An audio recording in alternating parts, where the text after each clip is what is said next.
open to anyone, all around the world. The Chess.com Global Championship offers the dream of playing against the best. And hey, have we mentioned there's also $1 million at stake? The total pot is $1 million. No, that is not a typo. The prizes are unbelievably generous.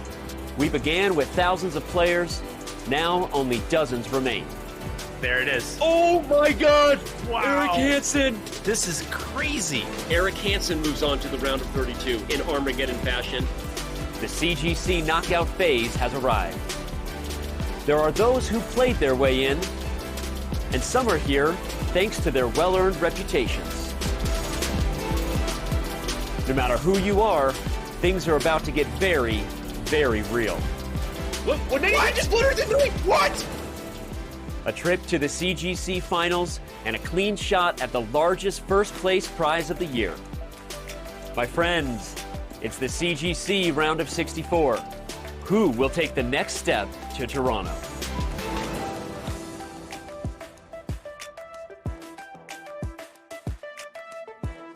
Ladies and gentlemen, welcome to the Chess.com Global Championship Knockout Round of 64. Today is our second day of exciting chess. Yesterday we capped off a bracket killer of a day, obviously with Eric Hansen defeating Liquang Liem toward the end of our show. I'm Levy Rosman, that's Robert Hess. And Robert, how was that day one of games for you? Honestly, you couldn't have scripted it any more exciting. We started off with an Armageddon match between Nihal Sarin and Rauf Mamedov, and Nihal showed us his bullet prowess, winning with just a few seconds on his clock. And then, of course, in the later session, we had two matches go to Armageddon. The Chess Bra makes it through to the next round, as did many other strong competitors. That's what happens in this field. Nobody is weak. So, Levy, day two promises to be just as exciting. Yeah, this was the group I was the most excited about when they offered a broadcast slot. I said, yeah, I got to get into this one where 4 of the 8 players are world champions, and one of them was nearly a world champion. You can't script up this group any better. We have to get through a few of the logistics of the event, so let's go take a look at that first. Just a reminder of the format. It's single elimination knockout. This is everybody's favorite type of chess format. I'll say it's my favorite type of chess format. I think, Robert, I speak for you as well. Time control is 15 minutes with 2 seconds bonus, and it is a 4-game match. So if you win 2.5 out of the 4, then you move on in the knockouts. But if you don't, there is an Armageddon. Now, this is new, right? I don't know if this has been implemented. I'm sure it's been implemented somewhere in some event, but the players actually bid for minutes on the clock to get the draw odds with the black pieces in the Armageddon. Robert, how many minutes did Nihal start with yesterday with black? He started with 11 minutes. That's been the popular bid thus far, is around the 11, 12-minute mark. But without increment levy and your opponent getting 15 minutes in the white pieces, that's proven quite scary. But as we saw yesterday, Nihal Sarin, Eric Hansen, Jose Martinez, they all made it through in Armageddon. So it's a whirlwind of a format, but it's been really, really a fun thing to behold.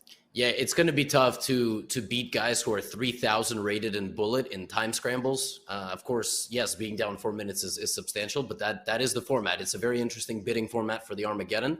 Of course, our field, 64 players, there's 8 groups. You do the math, 32 were invited, because when you've made a successful chess career, you oftentimes do get invitations and seeded into things, but we also had a brutal qualification stage. I mean, honestly, it was like the Hunger Games.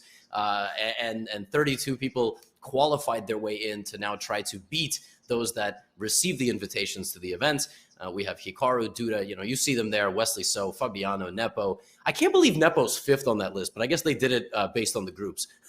I feel like Nepo should have been 2nd, but I guess Nepo's in Group E, so it makes a little bit of sense. You see it right there, folks. I mean, so many different types of world champions. In fact, the most stacked group is the one in front of you today. That's Group F. Let's take a look. I did the bracket preview for this one. I was so pumped. I mean, I was just honestly so excited for this group. Robert, any thoughts? Any thoughts? I have too many thoughts. All right, let's say hit me. Well, you look at this group from top to bottom, and when the number 8 seed in the group is Ju Wenjun, who is capable of knocking out Anish Giri, you know it's going to be a fun time. And, well, look at these two matchups in the middle here. Veselin Topalov, FIDE world champion, Raunak Sadhwani, who was born the year that Topalov was world champion, and you have the world rapid champion, Abdusattorov. As you mentioned, Boris Gelfand almost knocked out Vishy Anand, who's also in this group in over-the-board classical play for the world championship title. So all of these names have a shot, and don't count out. He may be the least known player in the group, but Pavel Pankratov, he's made a name for himself in the online sphere. He's been a great grandmaster for a long while now. So, Levy, from top to bottom, there's not a single name that you can say has no chance here. Yeah, it's just an unbelievable group. I'll say it once, I'll say it again. Whether you give the edge to Nodirbek, who is literally the reigning defending champion of the world in the rapid format, of course, they don't play 15+2 whenever they have the World Rapid and Blitz, but it doesn't really matter. He has obviously been crowned as the best player in the world at this specific type of chess, but you also have guys who have been the overall champions of chess in the world. Literally every matchup here has a story. So, okay, get it off the screen, or else we're going to talk about it for the entire entire show. We got to tell you about the prizes just for qualifying. You make a nice little $5,000 prize fund. Making it to the round of 32 is 10, and then obviously it goes higher and higher depending on how you finish. But $1 million in prizes, so very exciting. Robert and I used to battle for $100 first place at Marshall Chess Club. I think Robert's won. You won a few opens. I feel like you won a few opens, and I think just for making it to the round of 64 in this event, Robert, you would even get more than that. So. You certainly do. The prize fund is very high here. It's a lot of excitement for sure, based on vying for the title and the money. But we have these 5 matchups today, Levy. You said get it off screen. Of course, they bring it back because we also are adding Maxime Vacher-Lagrave against Eduardo Iturrizaga. So if you didn't have enough from the Group F, we get dessert. We get dessert with Maxime and Eduardo. And, okay, you don't need to say more than 3 letters when you're talking about Maxime Vacher-Lagrave. Yeah, you literally don't. MVL is an acronym just etched in history, and that forever will be the Frenchman with, is it 3 names? I think he goes by 3 names, or is it 2 names?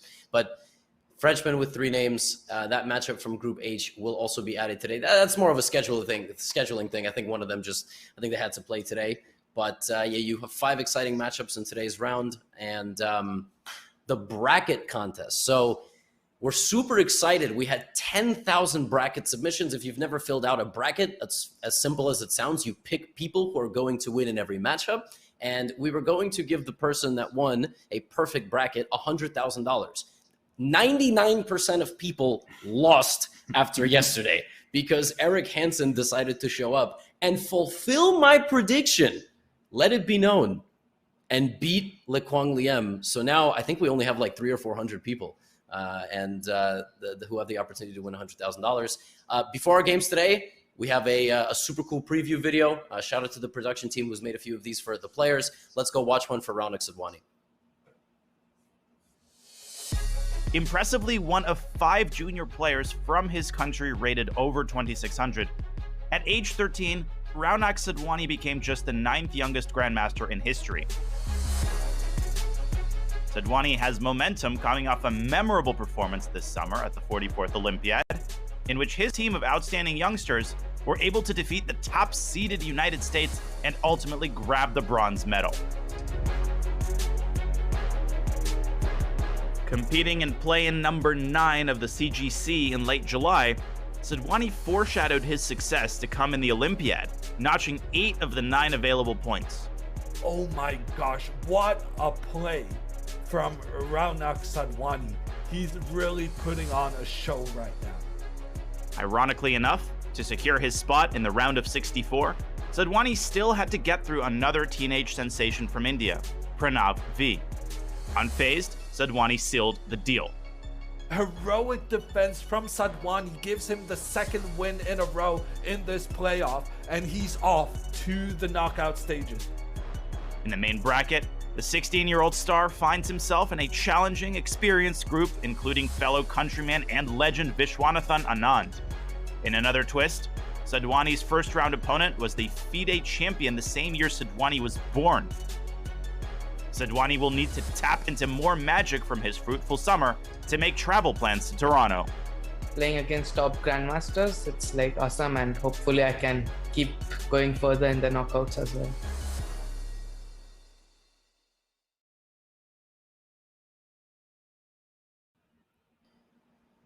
Yeah, Robert, what more to say? Raunak is among a group of talented juniors in India who are just soft-spoken killers. Like 2700 ELO in classical, and just able to translate that so effortlessly. The faster and faster the format goes. But this is a nerve-wracking event. Like we saw yesterday, I'm thinking of Jose Mourinho, but Jose Martinez. Yesterday, I've never seen the guy so stressed before yesterday. Like I thought he was just like super chill guy, playing his blitz, playing his rapid, but he was stressed. A lot of people are stressed. You see people breathing, eating their shirts. $1 million is on the line, not for the winner. It's 200,000, but overall, I think that brings that out in the players. And Raunak Sadwani is a really nice kid. Like I got to hang out with him at the Olympiad. We played some table tennis. We played some board games. And yeah, you're right. This is a huge moment in his career. He won a medal with the India 2 team at the Olympiad. Now he has a chance to beat a former world champion in a 4-game match. That is a big accomplishment if he's able to achieve it. And what's so exciting about this tournament, Levy, is we have the teenager versus the legend. So who's the favorite there? Where Veselin is obviously the higher rated player and historic player, but Raunak may become a historic player in his own right. So it's going to be really exciting in that 4-5 matchup. Yeah, for example, Boris Gelfand, who is in this group, actually trains the Indian team. I don't know if he does that as a full-time job, if that was a part-time gig. And Topalov was coaching in the US. Like, they're at the stage of their career where it's time to bestow the knowledge upon the younger generation. Unfortunately, they also at times have to play them in brutal rapid knockouts. So you give them all the tools to win, and then they're going to use it against you because they're savages. And I think we're off. I think clocks are running, and Topalov begins with D4. Oh, here we go. So we'll see what Raunak has in store for Veselin. And that when you play somebody like Veselin Topalov, you don't know which version of him you're going to get. We saw Krumnik be absolutely dominant yesterday. So moral degradation aside, I mean, Vladimir is here and he's here to stay. But for Topalov, he struggled in over-the-board events in recent years when he does come out of his, I don't want to call it retirement, but he has an extended vacation in terms of his chess career. So right away, we don't see G5 from Raunak. He doesn't go for the aggressive kind of knight e4, G5 kind of stuff. It's a very solid opening thus far from the players, it seems. Yeah, it's, as you were pointing out, G5 is an approach that is acceptable in many of these Rogozin. Also, the Nimzo, you see it played. The king would look weak, but white doesn't have enough firepower. But whoa, that is an offering here, Levy. Queen on D8 hanging, but so is the queen on C3. Yep. Yes, sir. That's not a queen hang. Don't worry, we're not going to have a highlight just yet. But yeah, that's what choice does white have? I mean, can white just go back, like maybe queen b3 or something? Yeah, I guess you can go queen b3, but then I'm even more tempted to play g5. And, well, Veselin chooses queen a3, not a square you see every day for that queen. Levy, what do you think? G5 happening? Or even knight g5 seems tempting. Wow, knight g5. I would never. By the way, sick arrows. Can I just say? I mean, this might be the highlight of the tournament right here. We got 3 different colors on the board. All right, knight df6, of course. Yeah, g5 and h5 looked really interesting. But I guess it's game 1. You know what I mean? I guess it's a feeler game. If it's game 3 and it's, you know, you're up 1.5 half, you're getting confident, then okay, you know, maybe you're gonna play. You're gonna go for this g5 stuff. But yeah, I think Raunak is just gonna go for this traditional structure. Speaking of traditional structure, is it c6? Is that what black is looking for? We'll get a little Carlsbad type structure, but yeah, it is odd with the queen on a3 because normally you play b4, b5. That's a lot harder to orchestrate with your queen in the a-pawn's path. So c6 looks great to me. And Levy, I guess I kind of want to talk about that psychology you were touching upon, because players with the black pieces, if you're Raunak Sadwani, you're happy to make a draw in game 1. But don't you think it often prevents people when you're in a position like this, when it's just the a position. It's neutral. It sometimes, I think, prevents them from playing the best move, because if g5 is in fact the best choice, then you should go for it and not worry about the result just yet. Yeah, I agree, but that's also, I'm definitely biased by the fact that it's my playing style to think of g5, h5, and I'm generally quite bad at evaluating whether or not I'm getting myself into a good adventure or a bad adventure. And I feel like when the stakes are this high and it's still the first game and you still kind of, it's a feel out round. I think fighters do this as well. A lot of fighters will lose the first round just to kind of download data, and then they go on to win the next few rounds. And I don't know if Raunik Sadhwani is ever going to get into an octagon with gloves on and fight shirtless. But I think in this case, you just sort of put your pieces on squares and you see how the game goes. But I do agree with you. The problem is, like, if all things are equal, white will apply pressure on the queen side, and black is only going to get so many of these moves like rook e8 and knight f6, right? So you're going to run out of improving moves, and at some point you're going to have to do something. That's true. And he plays one of those improving moves, as you were highlighting, rook e8, rook c1, natural choice. Although oftentimes this f1 rook comes to c1, because if the plan, and we see c6, is to play b4 and b5, it's probably good to have both rooks towards the queen side. So Topalov doing a very natural thing here with rook a to c1. But, you know, we said black only has so many improving moves. What about white? Like, what is Topalov's plan, if not this b-pawn push? Well, I really like the idea of trying to play b4, b5. Yeah, and I was going to also say, yeah, okay, well, there is g5. Okay, so finally it arrives. But see, now if you take the bishop, isn't there some f takes g3, like very counterintuitive moves to open up the rook? It seems intuitive, but what I'm saying is you're taught to take toward the center. But now that you weakened your knight on f6 and your bishop on f5 is unguarded, taking this is a lot harder. And I don't know if the move h5 here is all that good for black. Like, that's a very dangerous looking move for both sides. Yeah, if you're playing for a win, if you're Raunik Sadhwani, like you were saying, if it's game 3, maybe you play h5 and say, I'm holding nothing back. But it just might be the best move. So you don't want to get caught up into how risky it is. That's why Raunik's going to spend some time here and assess. But I like what you were saying, Levy, that f takes g3. Coaches, you're the chess coach of the internet. You teach everybody, right, that, you know, h takes g3. We capture towards the center, keep our pawns in chains. But f takes g3 makes a lot of sense, opening up this rook. And if it could pan out, that would be very dangerous for the king on g8. And Levy, I don't think either of us need to think very hard and long about how many instructive wins Topalov has had against an open king side. Yeah, one of the best kind of like downhill, you know, rolling attacking players there ever was. And it's interesting to see him kind of dial it back and go for a Carlsbad. You know, he's and then just kind of play like a queenless middle game here. Of course, yeah, and there is b4. I wonder why the computer absolutely hates that move.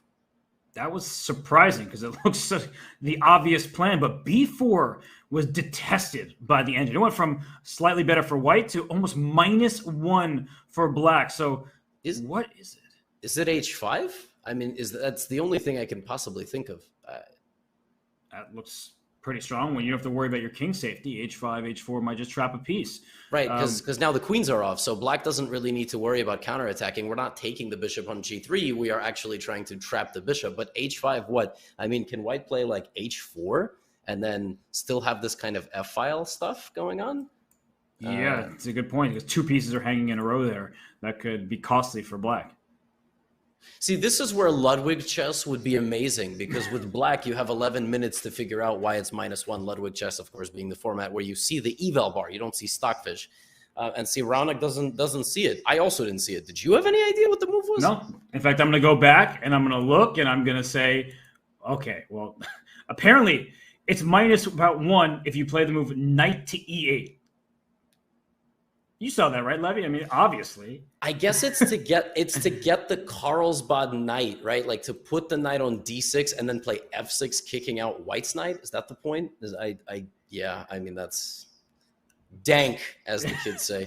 That is just ridiculous, right? Like, even this is one of those moves where even if you show it to any of these top GMs afterwards, they're like, yeah, okay, I'm not mad at myself for missing a -1 move with knight e8. It doesn't look like a -1 move. And knight d7 is a good move. You see it's still equal. The position was slightly better for white. Then it says slightly better for black. So knight d7, just trading off white's most imposing piece. I don't think that you can fault Raunik for making this choice. Yeah, excuse me. I also think this has a little bit to do with psychology. I could be wrong, but it's kind of one of these situations where, like we've been saying, it's the first game, and you're more thinking like, well, I'm just going to get this knight. You know, I'm going to get rid of this knight on e5. So I'm going to get rid of it with maybe my worst piece, which is that knight on f6. But what he didn't realize is actually he can play knight e8, knight d6, and get rid of it with a pawn, and actually not trade it off, but rather like kick it out completely and take over the initiative. Now, yeah, I mean, Topolov's going to play a4. I don't think there's a whole lot here, but if Raonic kind of overthinks this position and then doesn't find the best defense because he thinks his position is unpleasant, Topolov's going to win. He's just going to move forward and convert a better endgame. Yeah, well, you said endgame. That made my mind want to go elsewhere just because the Vishwanathan Anand is playing. So, Lev, if you don't mind, can we hop on over there, you think, and check it out? Yeah, of course. Oh, my favorite wow. opening, of course, is on the board here. Pancrata playing the French, knowing that I'm commentating today. And Vichy, with the white pieces, establishes his queen on f4 towards the black king. So what's your initial take of this position? The eval only says plus 0.4, but I mean, obviously there's much more to it than engine evaluation. The engine hates the French, so we have to. It's a little bit biased, right? It's like when you get selected for jury duty and you have to kind of disclose information about yourself. You can't be on the jury of a car accident trial if you were once involved in one, for example. Well, the French is kind of the jury duty. You have to disclose that the engine hates it and it will always give advantage. However, what my co-host will not tell you is that he once drew Vishwanathan Anand in a classical chess game by playing the French. Did he play this against you? Was it, if we can kind of look through the opening? What did he play? I played differently than Pankratov did, but yeah, this is the start of the game, but I did not play c5 at this moment. So just mainline winnower stuff here. And just for everybody watching, I'm sure, you know, you've created so many videos, Levy, that you've gone over the French. But in general, right, this compromised pawn structure for white is offset by the fact that there's all of these dark square problems that black permanently has, and there's often pressure on the king side. So rook a2 is a very funny looking move, Levy. You don't often play this pretty much in, I guess, the black side of some Slavs. But other than that, you don't see a move like rook a2 or rook a7 in the opening. Yeah, the French is a fascinating opening that kind of doesn't make any sense. Like, black gives up a bishop to, yes, slightly inconvenience white's pawn structure, and there's many ways that black can handle that middle game. It's an opening that I don't touch with either color because, well, frankly, I'm lazy and a bit and a bit of a degenerate, so I would never learn 20 moves of theory for either side here. I always try to simplify things when it comes to the French with either side. But black basically has this queen on a4 totally restricting white's play. White is like, I don't care about that. I'm going to build up on the king side. That, and as we see, Vichy's doing that. Now he's going to try to kick this knight out with a pawn push a little bit later. But the truth is, Robert, like in your experience, if you don't break through here on the queen side with black, aren't you just dead? Like, because white is just going to pressure, and improve. And where's black's play on the queen side? Where is it? I don't see it. It's a great question. I've never been fond of the French. Yes, I did use it against Vichy, but that's because I thought it was the opening he could least expect coming from me. And, well, it did work out in that one game. But as we see in this position, this is what happens in the French. You have this beautiful Connect 4, but this is not that board game. And G4 is played. It's just free roll on the king side for white. Black lacks space. Go ahead. Whoa, you can get away with this? I just assume your knight gets trapped. Yeah, so I guess Pankratov is gonna go back to f5. Is he gonna sack the what? Queen g5 is just trapping a knight, no? Yeah, that's what I'm thinking. So the one thing you don't want to do is move your queen elsewhere on g5. What do you think? Is there like queen b5 or queen b6 and queen b1 at the end? Oh my goodness, this rook on a2 has got some problems. We'll show that here. We have the analysis put up. So queen g5. Levy's point is that if you go ahead and take this knight, then there's queen to b1 and the rook is trapped over here. That actually is a terrible rook. You know, I got to tell you, Robert, what the audience doesn't know is obviously we've made some technical adjustments to our commentary. And before we would just follow the game in live chess. I got a really bad habit of just watching the game. And if I ever wanted to kind of see what the engine was thinking, I would turn it on. I got hands off. All right. I got no hands here. I'm trying to use my brain. And I think waking up at 6 in the morning and drinking a nice tea I think it set my brain right. I kind of get why Eric Rosen does it. Having said that, I still don't really believe in this position. Like, I think there's got to be something, right? It's just, it looks so passive. But this queen b6 move is really annoying, and it's hard to deal with. I think it's one of these great illustrations of how you don't have to rush certain decisions. So after queen g5, queen b6, maybe just rook a1, where my rook is now safe, and you'll play queen b2 to go after all these pawns, as is typical of the French, and I play rook c1, and guess what? My bishop is defending this rook, your knight is still trapped, and you may end up getting even 3 pawns for the piece, but as we can see, based on the evaluation of the position, it's not fully justified. It's interesting, and there's some practical compensation, but white remains better because you're winning a piece, and you still will harass black on the king side. Yeah, the Winawer, I think Pankratov is actually like a renowned French expert, unless I'm completely making that up. By the way, did knight f5 happen? Yeah, he just went back. Oh, so he didn't even go for this queen b6. I mean, he could have, but I guess just the consolidation approach of rook a1, rook c1. So he was fully intending on the knight to die and just making some sort of blockade in the position. Which, okay, that's fine. Wow, knight. What? What? Vishy's like, nah, I'm going to win your knight and we're not going to trade rooks. Like, I'm not, I mean, knight h7. This is what I mean. The French is an opening where, especially these mainline Winowers, like, I don't think this was quite a cutting edge mainline. It was a little bit of a sideline, but this is the reason we don't see this opening in classical tournaments at Super GM level anymore. It's because I feel like black just kind of gets danced on. I mean, there's just, it's so tough.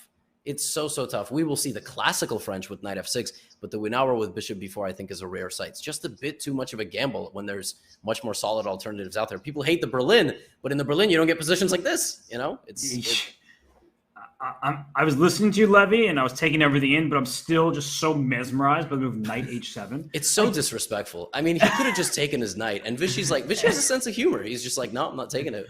But, you know, it does make a lot of sense because this rook on h1, it is defending the white king. Yep. It also is covering that b1 square in case of a queen b6. So the knight on f5 immobilized because the knight on e7 is loose. So I actually love the decision. I never would have found that myself. I'm being completely transparent. But if we had traded rooks on h8 instead, you can already see the evaluation is going in black's favor. It says equal, but with rook h2 check, problems with this white king over here, I can completely understand the move as it's justified. I just wouldn't have seen it in advance. Yes. Remember this whole monologue that I went on about waking up early and drinking and getting like caffeinated? Well, I'm not, can I confess something to you, Robert? Yeah. I thought the rook on h1 was protected. Like,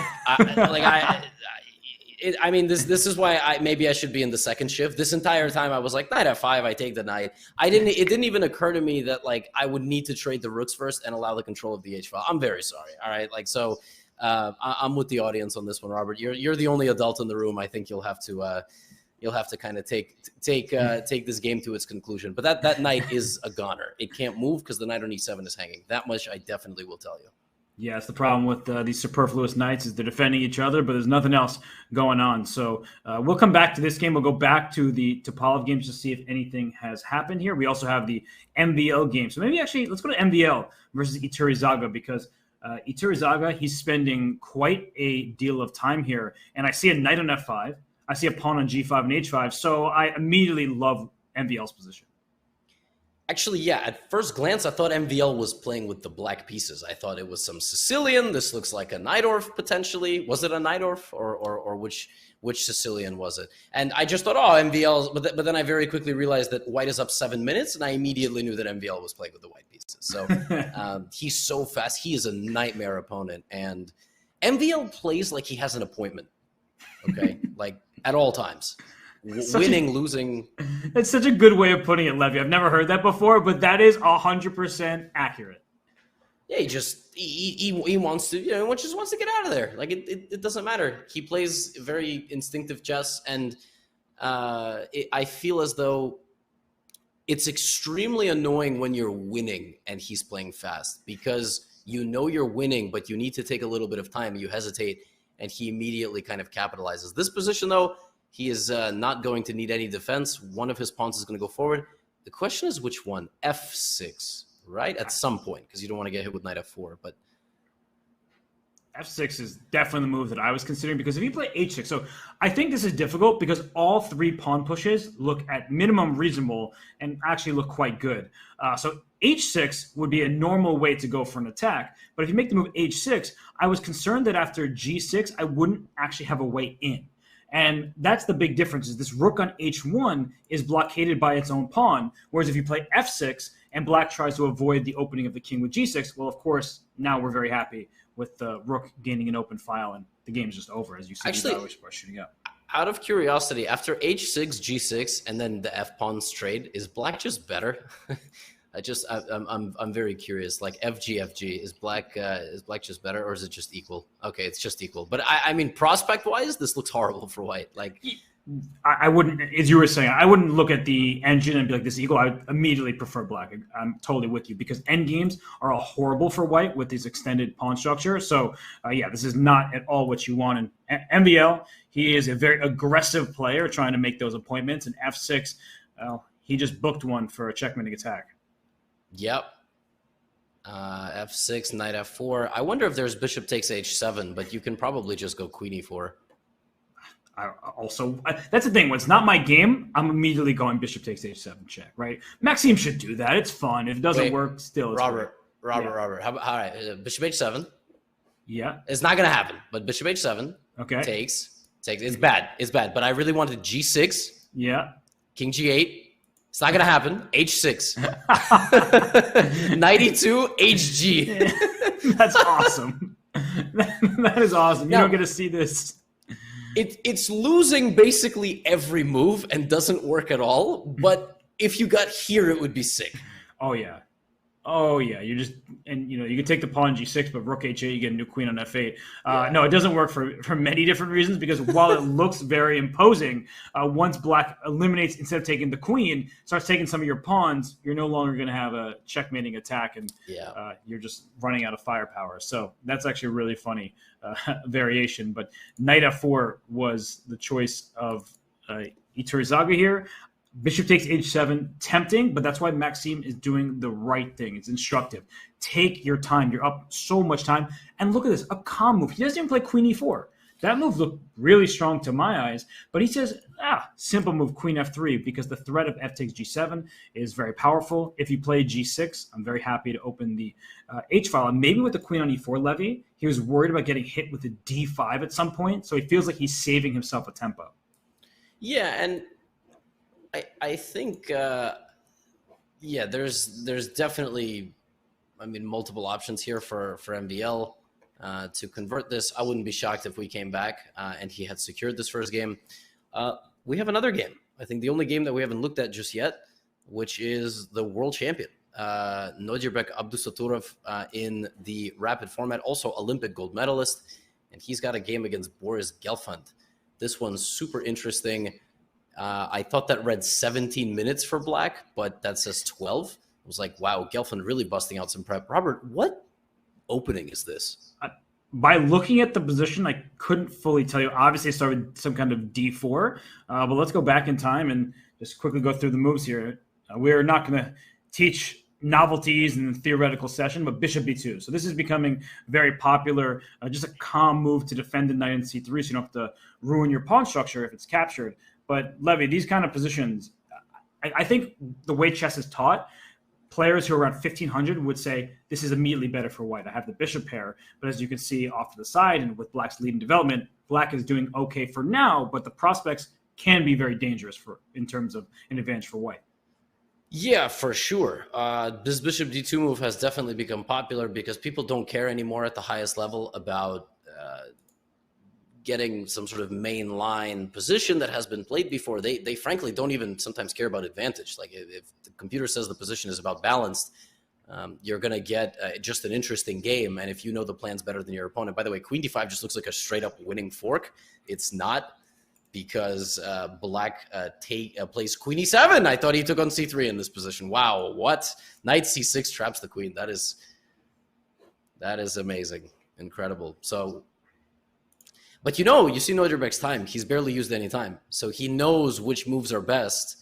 And That is why he is able to play quickly. I'm sure he has studied some of the different alternatives that black can play, and it seems like Gelfand has played into something that he understands. Right now, he's offering an exchange of knights to open up his rook. So in the Topalov game, we had seen f takes g3. That would be a completely terrible move now because there is no rook, but hg would open up the white rook on the h-file.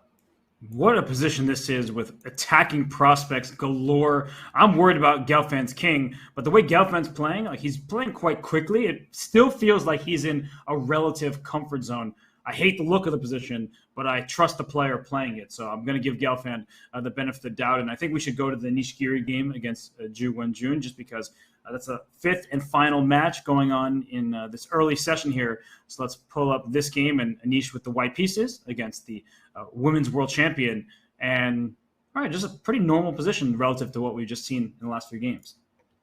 Yeah, this just looks like a relatively straightforward queen's pawn opening. I think this was some sort of maybe like knight f3, d4, c4, e3 kind of a position. But yeah, let's just quickly go through the opening, I guess, see what how we got here. I think there was probably some bishop b5 at some point, or yeah. Wow. Yep. There it is. You called d4. And, okay, isolated pawn position. Okay, bishop e2, yeah, because black had already castled. Okay, so it's this thing. I don't know if you've dabbled here, Robert, but this is a very hot area right now for chess. Just kind of getting a pawn structure game and not really worrying too much about having such a huge advantage or cutting-edge theory, but just playing against the hanging pawn structure, which is the C and D pawn structure that Ju Wenjun has. With this knight just planted on c5. Yeah, I mean, these types of positions, I feel like when I have the advantage, I never win. And when I have the disadvantage, I get in huge trouble and probably lose. So I have to admit, like, these positions, they look very flimsy to me from both sides. The pawn e3, very clear target. The knight can come to f5. You can try to go after this pawn. The pawn to c6, stuck in its tracks. And then with rooks coming to c5 later, I feel like you're in trouble. So I really don't have a great grasp on these positions, if I'm being honest, Levy. But I don't think that either player right now is too worried, but they're getting into a blitz game, right? Only 3 minutes per side now. So it feels like a blitz game, really, just based on where we are. Wow, I hadn't even realized. I just assumed that a lot of this was sort of played quickly by Anish, at least. I thought maybe the first 10 or 15 moves were some sort of preparation. Wow. Okay. So yeah, they literally have 3 minutes to figure this game out. I mean, yes, they have 2 seconds bonus, but trust me, you don't feel that when you're down to about 10 seconds. No. E4. All right, so it's a attempt to trade queens to potentially liquidate at some point. It says it's level. I think I have to switch games here. So the Vichy game is really heating up. I don't know how this position happened at all, but we're going to go over there right now because I see a pawn on a2 for Pavel Pankratov. I see an open h-file, a queen on c2, and of course the engine says zeros. Is it queen a8, king c7, queen h8, queen d1, or what? Or just queen a8, knight b8, and you don't even worry about it? What's the move after queen a8? I guess knight to b8 looks pretty reasonable to me. This looks very scary for white. I'm looking at this position, I think black's just almost winning. Yeah, and look at the time. This is what I mean. French experts, they know what works and what doesn't in these positions. It's very tough to stay sharp here. What a move by Vichy. Yeah. It's still even. I'm looking at this position. I was like you, Levy. Queen a8. How do I stop the a-pawn? How do I deliver some attack? And the cool move, bishop f3, because if this rook were to leave the last rank, maybe there's also a queen f8 at some point. And the f5 pawn could be loose. I mean, this looks just... And bishop can block the rook, I guess, with bishop g2. But this is a mess. But isn't there like queen e4? But... Vichy is playing to hold the position, right? He's playing basically not to get checkmated. That's what he's not. I mean, okay, you're always playing to win, but it does not feel right now like white is calling the shots. White is definitely not calling the shots. You're 100% accurate. Like, it looks, I see the eval, so I know white isn't losing. But if you just showed me this position and I was watching a blitz game, I would think that white loses in 3 moves. I mean, oh my God, king e1, the king returning to its rightful birthplace on the on the home square, but somehow he's not mated. I mean, queen d3. What is there? Some perpetual? I guess there's always queen d6. So queen f8, king c7, queen d6, I guess. But can I play knight d? Oh, there's queen c5 then. Yeah, and then if the king runs, there's queen d6, and somehow and queen a3, and it's just always a draw. Oh my gosh, this geometry is amazing. I'm going to show that. So queen d3 looks completely winning, but as you were just saying, queen check here, queen check again, and if you block with the knight, we're just repeating. King b8, we have queen d6, and as you pointed out, the queen can always go back to a3 and through d6 and things like that, and that's how we can make a draw. That is unbelievable. That is crazy. Wow, that shows you the kind of hidden punch of some of these French positions, is that they're really never truly over. I mean, it looked just beyond miserable, and Pankratov turned it around, and he's almost checkmating white. It's the perpetual check that's basically saving white. I mean, yes, the game was kind of theoretically always in the balance, but okay, and I guess he's going to play queen d3 and just make the draw from the position of strength. Right, because actually if black didn't make the draw here with queen d3, bishop takes d5 would have completely turned this game around in white's favor. So yeah. So, okay, maybe strength is...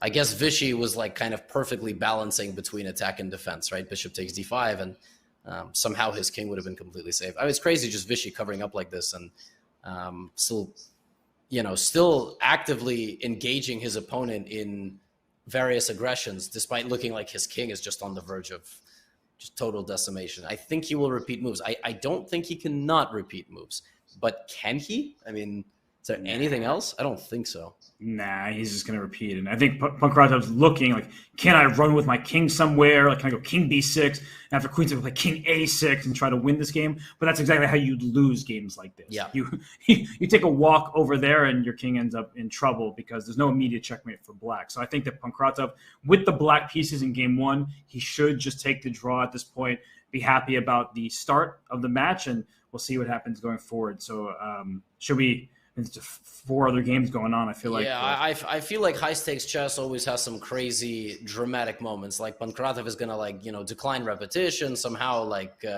Vichy's gonna try to play for a win. But yeah, I do think that he'll play king c8 and make the draw. So yeah, let's go see what's going on elsewhere. How's the Topalov game, by the way? Did anything actually happen there? Is Topalov trying to win an endgame? What's going on? That's a draw.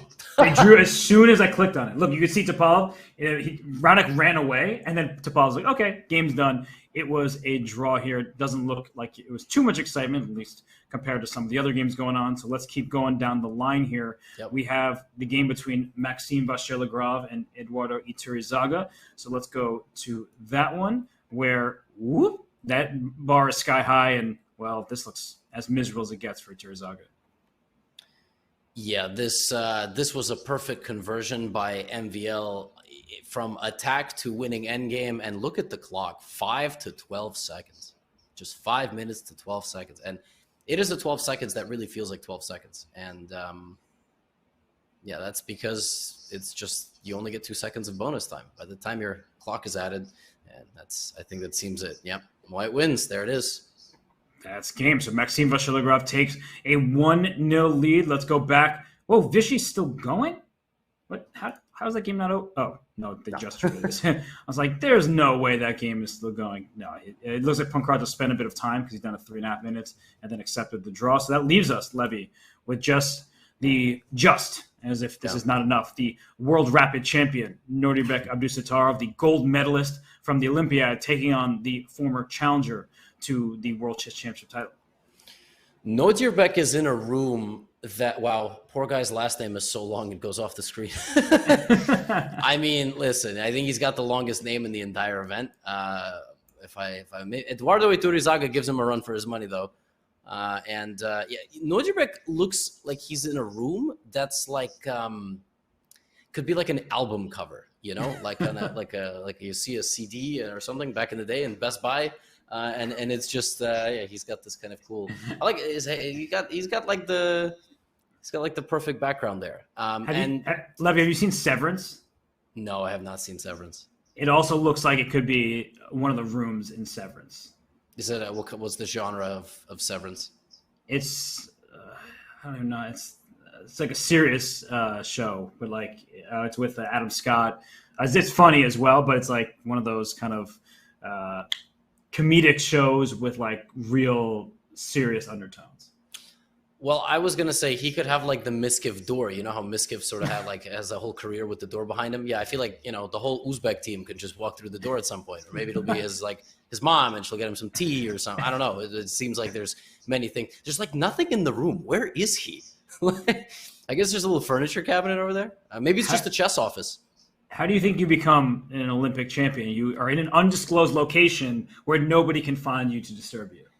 That dude is like a A-list celebrity right now in Uzbekistan. I mean, after they won, I don't know if anybody knows this, but they went on this whole press tour. They were with the president. It was wild stuff there. So I can imagine probably top 10 most popular guys in Uzbekistan right now, easily. Also, he's a total sweetheart. I ran into the entire Uzbek team at the airport leaving the Olympiad, and I got to talk to Nordibek for a while, and he was just expressing his appreciation for online chess and all the opportunities it's given him, and he is just such a courteous guy. So he is a devil on the chessboard, but when it comes to real life, he's a really, really good kid. Yeah, is absolute chess savage. Gelfand here trying to get some pieces off the board because White is building up a really nice attack. Amazing job here by Nodirbek of breaking the rules of chess by not castling, but still just having all sorts of defenses near his king. And this dark squared battery really shows the kind of deep-rooted idea of the move 5 bishop d2 in the Nimzo. And you get the dark squared bishop, and then you hang on to it for dear life. And its value goes from 3 points to like 5 points, 5.5 points. And position is just really, really, really good here toward the final position with that we currently have on the board. I was just going to say that you could take this bishop early on in the game, but now that's completely behind us. So it seems that White is going to have a long-term edge here. And, well, I guess, Levy, we're going to take a quick break just because to keep on schedule here, but we will be right back for more from the Chess.com Global Championship. Sorry to leave you hanging here, but you can watch these games yourselves as well, but we will be right back for more from the Global Championship.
Welcome back, everyone, to our coverage of the 2022 Chess.com Global Championship.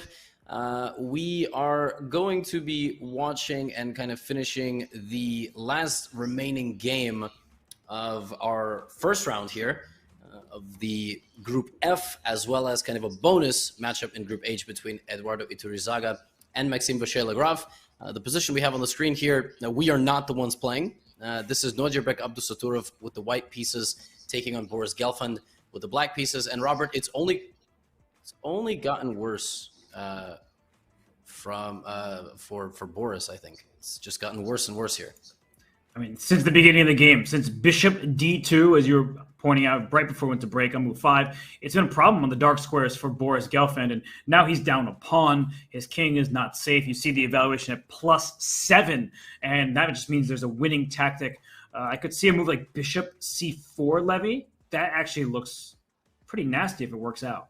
Yeah, that looks like lights out. There might also be some Bishop B5, and then I don't know. I mean, just in general, yeah, Bishop C4, Rook D1 does not save black. I mean, it's a free rook, but probably Rook E6 somehow, and I mean, it's on the board, and the eval stayed the same. So there you go. I mean, Robert saw it instantly. Nodirbek took his time. He also probably saw it instantly, but it's good to have 4 minutes on the clock and just kind of take your time. I think this is it. I think we're going to see resignation. I think Boris's camera already resigned. That's the one tricky thing about getting players from all over the world on camera, is that sometimes their cameras, as we can see there, Boris Gelfand is a gentleman and a handsome man. He does not look like a black square. So yeah, I mean it's gone from bad to worse. I mean, you know, it's a rough situation here, but hopefully he can bounce back. By the way, can I just say, what a damn game from Nodirbek. I mean, my God, from start to finish, this was just amazing chess. Yeah, well, we were working on some technical difficulties behind the scenes and just getting set for the next round of action. Levy and I were talking about this game and just marveling at the fact that Nodirbek, I mean, from start to finish of this game, he's been on fire, and he's going to hope for a knockout blow on the G7 square at some point. This knight on B7 is a donkey. Just a great game. I was just not expecting to hear that sentence. Just the knight is a donkey. I guess what, a queen C8, rook D7, something. There's got to be something here. What is it? I guess that looks pretty good to me. But queen C8, rook E8. Oh! Okay, well, filthy. Yeah, Filthy. I mean, sometimes it's kind of what MVL did. Sometimes the easiest thing to do is to just, and that's it. And that's wow.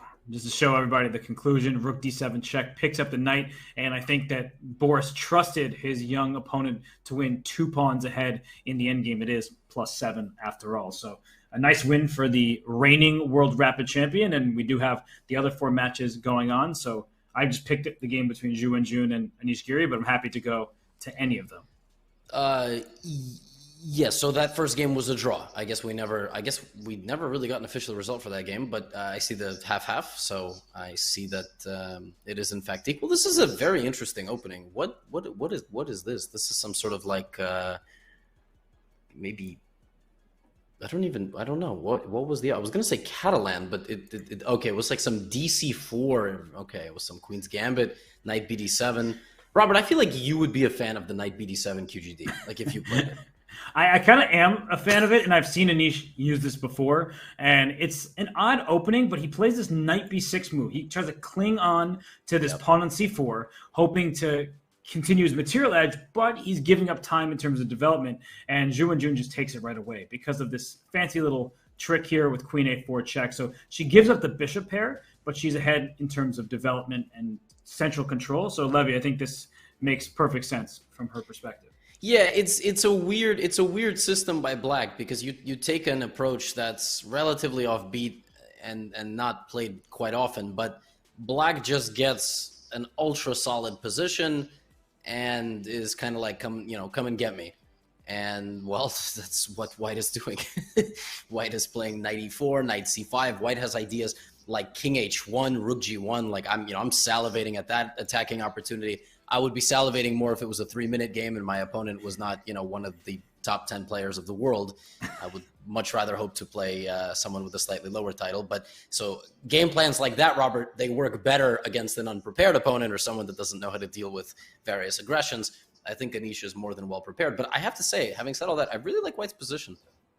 Yeah, no, Ju and Jun is playing a great match thus far, and I think people, they see the rating differential in these opening rounds for the 1 seed in a group against the 8 seed. Min Lei almost took down Ding Liren yesterday, and Ju and Jun is fully capable of beating Anish in a 4-game match. In fact, she's played in Champions Chess Tour events, and she scored some major victories in individual games. So Anish, I actually messaged with him recently, and he said to me, just frankly, he's like, I haven't looked at who's in my bracket because I have such a strong matchup in the first round. So he's not taking it lightly. She's playing an excellent game. Knight on D3, queen on C4. She just has more active pieces here.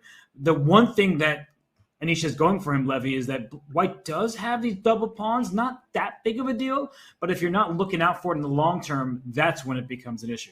Yeah, it feels like the only way to make progress here with White is going to be with either the move b2 to b4 at some moment, like prepared with a rook, or with the knight going to c5, right? Other than that, or I guess in terms of pawn play, b2 to b4, because if White ever pushes e3, e4, the d4 pawn is extremely weak, and you have to have that kind of taken care of. In terms of piece progress, knight c5. I was going to say rook c3, rook b3. Rook c3 would now hang a rook. A move ago, it would have been an idea, but now that's no longer possible. And Anish secures control of the b4 square, which he actually controls 4 times, which is pretty crazy. It's like the one thing that's making him not just have a much worse position is that White just hasn't been able to expand with b2, b4. But yeah, she's just going to keep making improving moves. And what's going to happen now, we talked about this in that game, Topalov Raonic Sadwani, that was a long time ago. People might not remember. Also, the show was a bit early. Maybe they're just getting here. At some point in positions like this, you run out of improving moves, and either it's just a draw, you just shuffle back and forth, and it's sort of like unstoppable force, immovable object, or you try to win. And in trying to win, you expose yourself to potential counterplay, and you don't win, and you might lose. So we're gonna see what happens. Like this position is completely in Ju and Jun's like court. Like she can do whatever she wants up to a point, and then she has to try to take a risk to win, or just make a draw, not do anything. Yeah, the central question, no pun intended, is the move e3, e4. That kicks the knight out, but you are correct to mention this d4 pawn immediately becomes a target. So e4, generally speaking, is a move that carries significant risk because Black's follow-up plan, especially if the knights get traded, is just rook d7, rook d8, pile up all the pressure on this pawn d4, and then maybe have a pawn break in the future. So I think that Ju and Jun would be best off not pushing that pawn. I don't know what improving moves she has, Levy, so I wouldn't be that surprised if she ends up just shuffling her pieces and the position just remains balanced. Yeah, I agree. I don't know if it's worth it to try to play something like knight c5. Of course, if you get that trade and then the dark-squared bishop for White makes it to d6, that looks great. Like if we can just put that on the board, it's obviously not going to happen exactly how we want it to happen, but you know, and we see, by the way, Stockfish isn't even thrilled with that plan because Black can, I don't even know what the idea there. I get queen b4, right? Queen b4 and a b4. Is that the plan? Or I'm not even sure, to be honest. What Stockfish being annoying.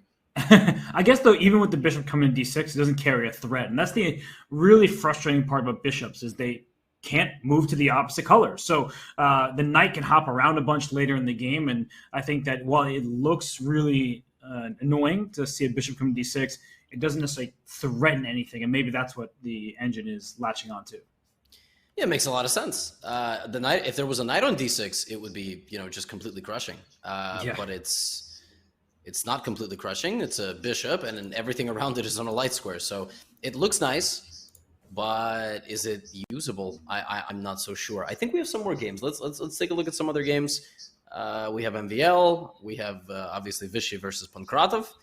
MVL got things done with the wow. He is already just completely better here with the black pieces as well.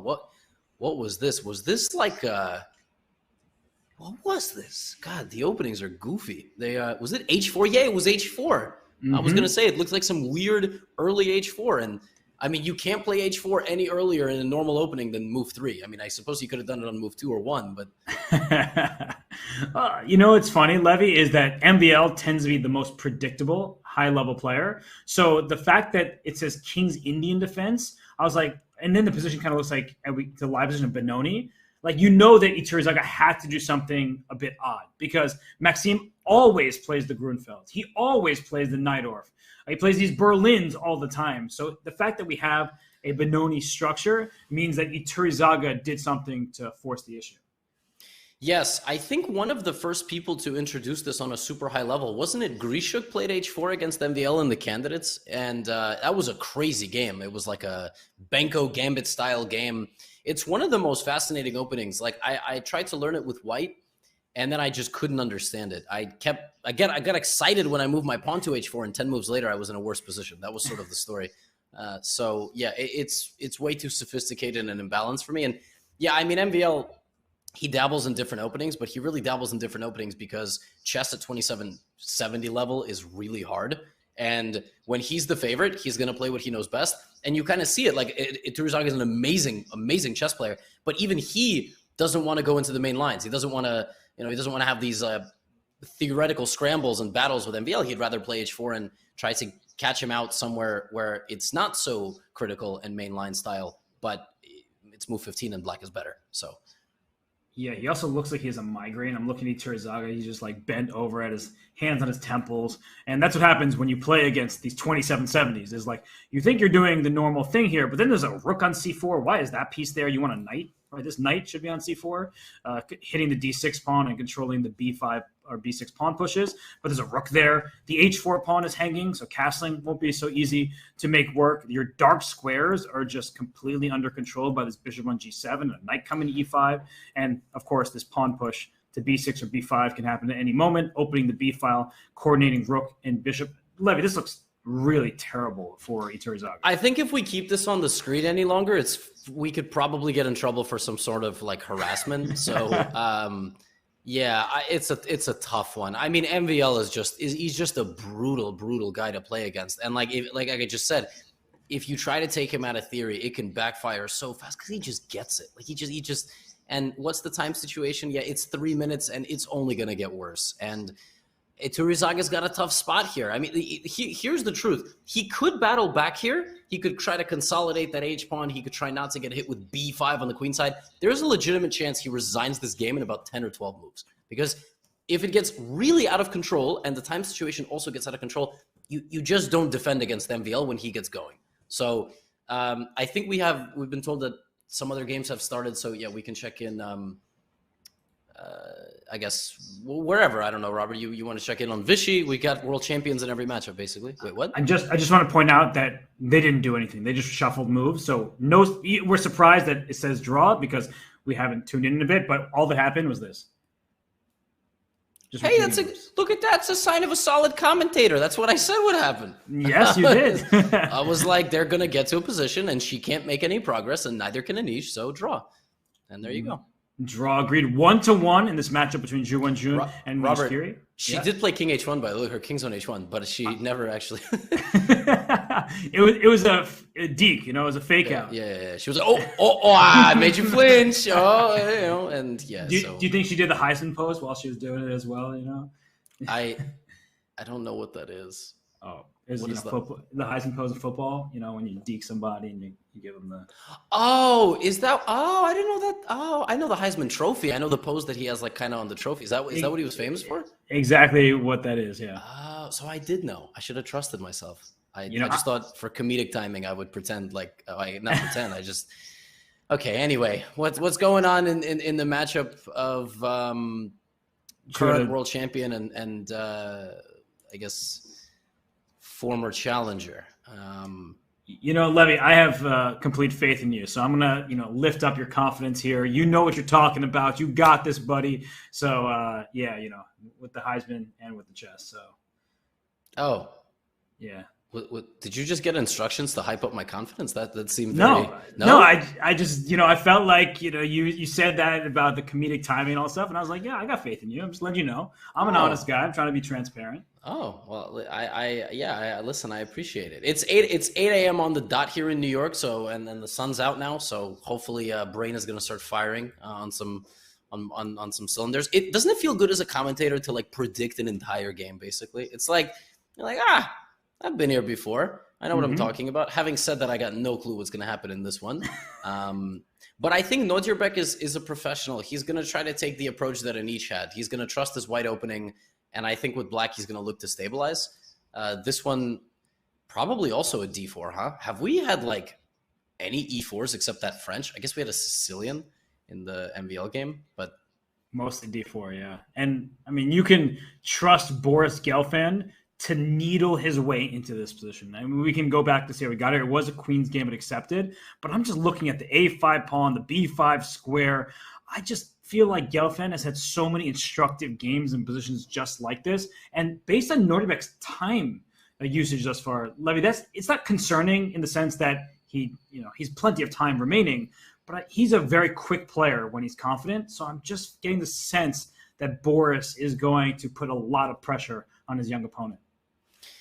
Yeah, I think so. I mean, he has a book called what is it? Is it Secrets of something? Positional decision making. I mean, it's literally a handbook of positions exactly like this, where he identifies open files, he identifies key squares, he like b5, c6, and potential pawn breaks, f4, f5, and wow, look at this. He's not even taking the pawn in the center back at all, despite it hanging with two different knights. He thinks the open file is more significant. So I feel like this is a very confident Boris right now. You know what I would play here with black? What I would like strongly consider, it probably loses on the spot, but something like knight c3. Because I feel like I'm going to get, can I make that work actually? Do I have like some d3, queen d3, knight c3, some like ridiculous tactic where I can like drive my knight into the e2 square? That would be awesome. But I don't think it works, unfortunately. I don't think it works right here, but it's something to keep in mind, right? Because there are going to be positions where you really desperately want to trade queens because white's queen is aiming for the b5 square, and there's no rook c8 because the knight on a6 is loose. So at some point, I would love to trade queens, which actually is a justification for the move d3. Even if the tactical sequence doesn't work, I could see a future where a d3 makes sense. But queen b5 is very tempting in these positions. You could, of course, just take back on d4. This is as Boris of a position as it gets. Absolutely. Having said that, I think one of the stereotypes of young chess players is, you got to take them down to kind of like middle and end game, right? You got to beat them that way and remove their tactics. I don't think that's the case anymore. And it's definitely not the case when you're the world champion in a format. And I think Nodjerbek is as good of a defender as he is an attacker. I don't even know what his specialty is. His style is good. Like, he's good at the game. You know what I mean? Like, maybe more depth analysis will show he has certain weaknesses, but like, we're going to see how he handles this position. And if he handles it effortlessly, what can you say, right? Really, what can you say?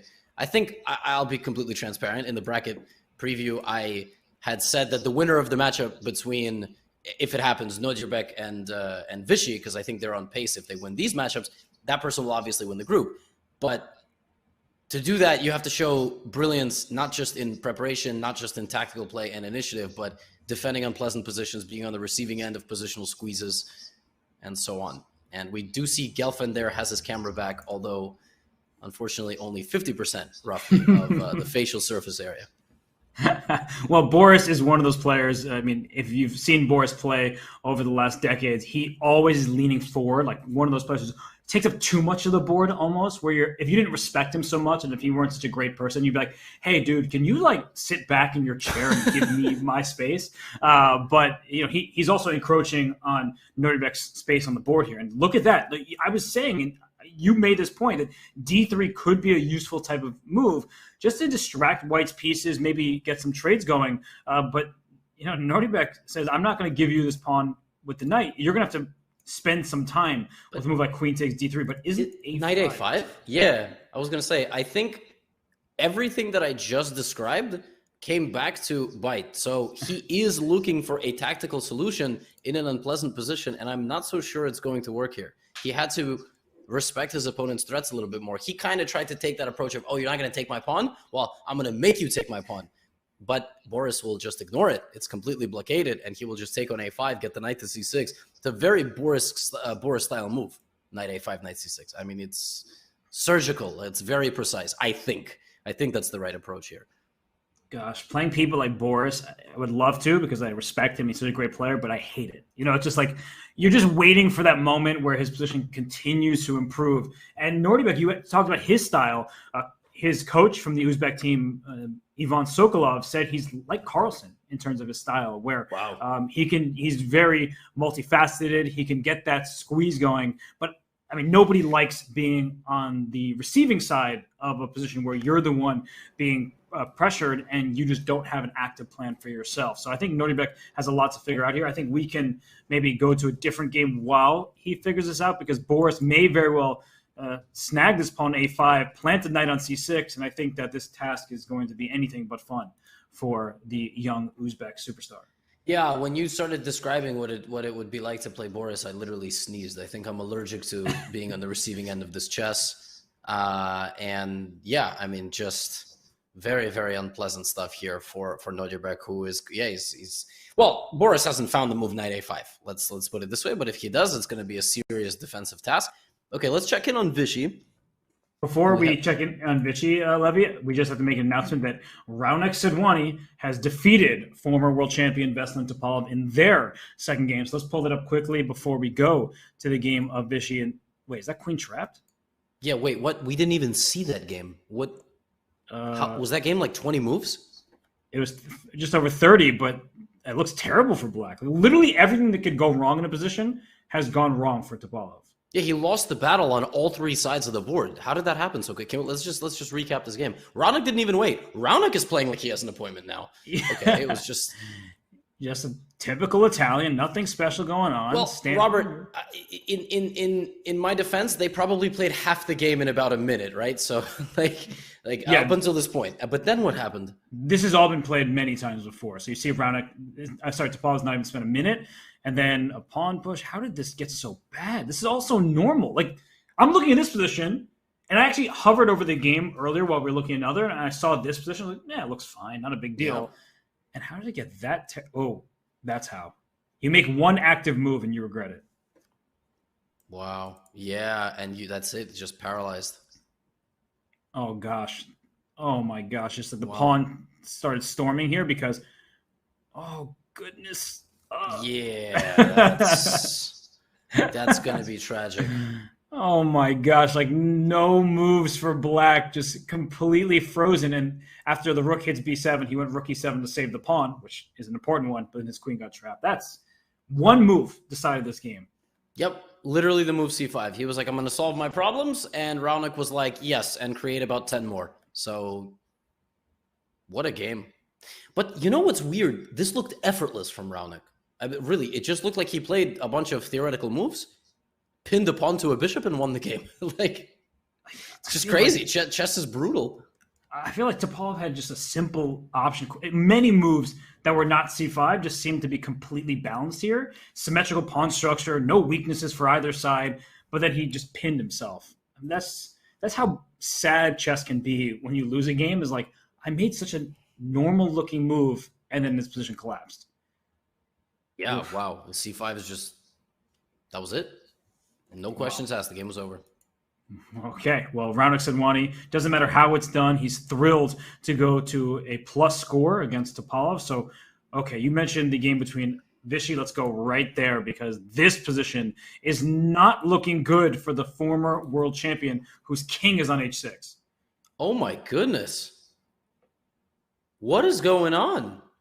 Can we get how did this get this bad? I'm just going to pick a random move. I have no idea how this game went. Looks like a relatively normal position. Not great for Black or anything, but not. We took with the pawn on F. Oh, there are back rank problems, Levy. So D5 would have been hanging if he took with the rook. Yeah, wow. So he has to play some sort of G takes F6. Oh, gosh. And then it's just a positional nightmare everywhere. Yeah, and Pankratov is just going to apply the squeeze here. Yep, queen f4. Nice, just slow improvement. Not allowing Vichy any counterplay on the queen side. You gotta love moves like King H2, right? Just like a calm little move, bringing the king forward off the back rank. Oh, yeah, Bishop Rook C. Oh God. oh Yeah. no, gosh. It's not good. It's not good. Queen G4. Wow. Oh my goodness. Pankratov is just lights out this game. Yeah, Vishy sacrificing a rook to try to get some sort of perpetual but I don't think there's anything. Yeah, what's the problem? There is none with king to H3, and Vishy is now down a rook, and he's dead lost on the clock, on the board. And well, look at him. He always kind of looks calm, Levy, but you know that he's probably quite upset about what has just happened here. Yeah, I would have gone to. I'm not trying to say my move is in any way better than Vishwanathan Anand's, but I liked Queen D1 with some maybe vague hope of getting Bishop F5 check. But I get it. I mean, he's trying to make sure that he keeps an eye on the D4 pawn, and Vishy's got to. He's got to go up a level. He's got to find that kind of like killer instinct that he's known to have, and just. He's down 1.5. He absolutely cannot bleed away any more points. So if Pankratov beats Vishy, I think we're going to have no remaining perfect brackets. Pankratov is an excellent player, but it's Vishy. Yeah. I don't know what else, Pankratov is an excellent player. His only issue in this matchup is he has an opponent like Vishy. That's it. Pankratov would be favored against many, many people. So. Doesn't seem like an issue in this game. And Levy, it's what we were highlighting at the start of the show, that this is how strong the field is. Pankratov, who many people haven't even heard of, but he's been in the Pro Chess League for many years. He plays in all of these online events, Title Tuesday, Rapid Chess Championships, you name it, he's there. And he is taking down Vishy Anand in this game. So he can win this match. And look at him on screen here. He doesn't look like a guy who's fazed by anything. He doesn't. He just looks like he's chilling. He's just playing a chess game. He doesn't. He might just be excited to play Vishy. That's. I'm not necessarily cheering one way or the other, but it is tough to see legends go down. And a guy like Vishy, very easily top 5, top 10 player of all time. For some people, he'd be number 1. So it's. His influence is amazing, and I think he's looking for the resign button. Yeah, he never uses that button, so he doesn't know where it is. But literally, he runs out of time because he doesn't know where the resign button is because he never has to use it. Good Lord, what a flex. Well, Vishy is going to have to bounce back. He did have an advantage with the white pieces in that French in game 1. And Maxime Vachilegrov, he is still playing against Iturrizaga. But, Levy, it's been bad for the player who now plays for Spain. Iturrizaga has switched federations, but it looks just miserable in this ending. Black has a passed C4 pawn, and white has these double pawns, and E4 is a permanent weakness. This is. Where did he used to play before Spain? I thought he was always Spain. No, Venezuela. Really? Yeah. Oh my God! For as long as I've known Iturrizaga, I thought he represented Spain. I had no idea. Wow, I did not know that. Well, MVL represents France, so I don't think that's going to change ever, unless the US offers him a good deal. No, I'm not going to make that joke. Rook E2. Why does that move? Oh, he just blunder knight F2. Fork City. Yeah. Yep. And he saw it instantly. You could tell. But okay, again, 20 seconds. Doesn't it look like they're about to fight each other? They're both it's crazy because Gelfand sits so close and these dudes are just so far apart. Yo, I hate this. Does MVL look like he's enjoying himself?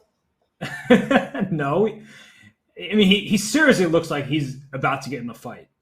And he's the nicest guy. I think it's because his name is not on the screen. I think it's because we can't. I think it's really tough for us to handle names that are longer than 15 letters. I don't know. Poor guy's you know what? He doesn't look thrilled. He doesn't look like if he wins this matchup, he locks up another $5,000. You know what I mean? It does not look pleased at all. Yeah, he said, "Put some respect on my name." And he's doing the shirt biting. So yeah, Ralph Mamedov was doing that yesterday. It's a good strat. Eric Rosen likes to bite his hoodie as well, and he's quite strong. So, and there it is. Yeah, and Iturrizaga has a similar problem that Pankratov is having in his match. Not the score, but just he's in a spot where he's just playing a really damn good opponent. Pankratov, though, is up. He's up 1.5 half. Ituruzaga is a great player, but when MVL is like on fire like this, he's so tough to play against. You know what I mean? Like, there are styles that they perform a certain way at the top, Robert, and then if you put those guys against people 100, 200 points lower, they steamroll. I think MVL is one of those guys. Like, some styles might not translate as much because they're a bit more solid positional. I feel like MVL steamrolls anybody outside of like top 50, top 60 in the world. Yeah, honestly, I had a tough time with my bracket because MVL, if he does go on to win this match, he's up 2-0. He plays Sam Sevian, and Sam Sevian is an absolute beast. He's been, in particular, a beast in the last year on all these online events. He's often been number 1 at the end of a Rapid Chess Championship week. He did really well at Champions Chess Tour event. So I wasn't quite sure how they would match up. I do have MVL moving past Sevian, but then if Chalk holds and MVL plays against Levon Aronian, I felt like Levon should be the favorite there because of what you were saying. That I really do believe that MVL's predictability is a problem for him. It was in the candidates when he led in the first half and then struggled in the second half when Fabiano beat him, thanks to some great preparation. So I'm a little concerned for him if that future matchup happens. But MVL, absolute monster himself, obviously needs no real discussion points or introduction because he's been a top player for so long. Yeah, MVL against someone like Sevian obviously will respect the preparation. I feel like he will maybe between moves 10 and 15 or 12 and 15 show up with just kind of like a maybe third line of Stockfish or third line of some sort of preparation and take him that way and see how he does, because all other things being equal, you gotta go with MVL. But the major way to beat MVL, it seems, is to detonate 25 to 30 moves on the man, right? Like, and Fabiano's more than capable of doing that against anybody, not just MVL, and we've seen it.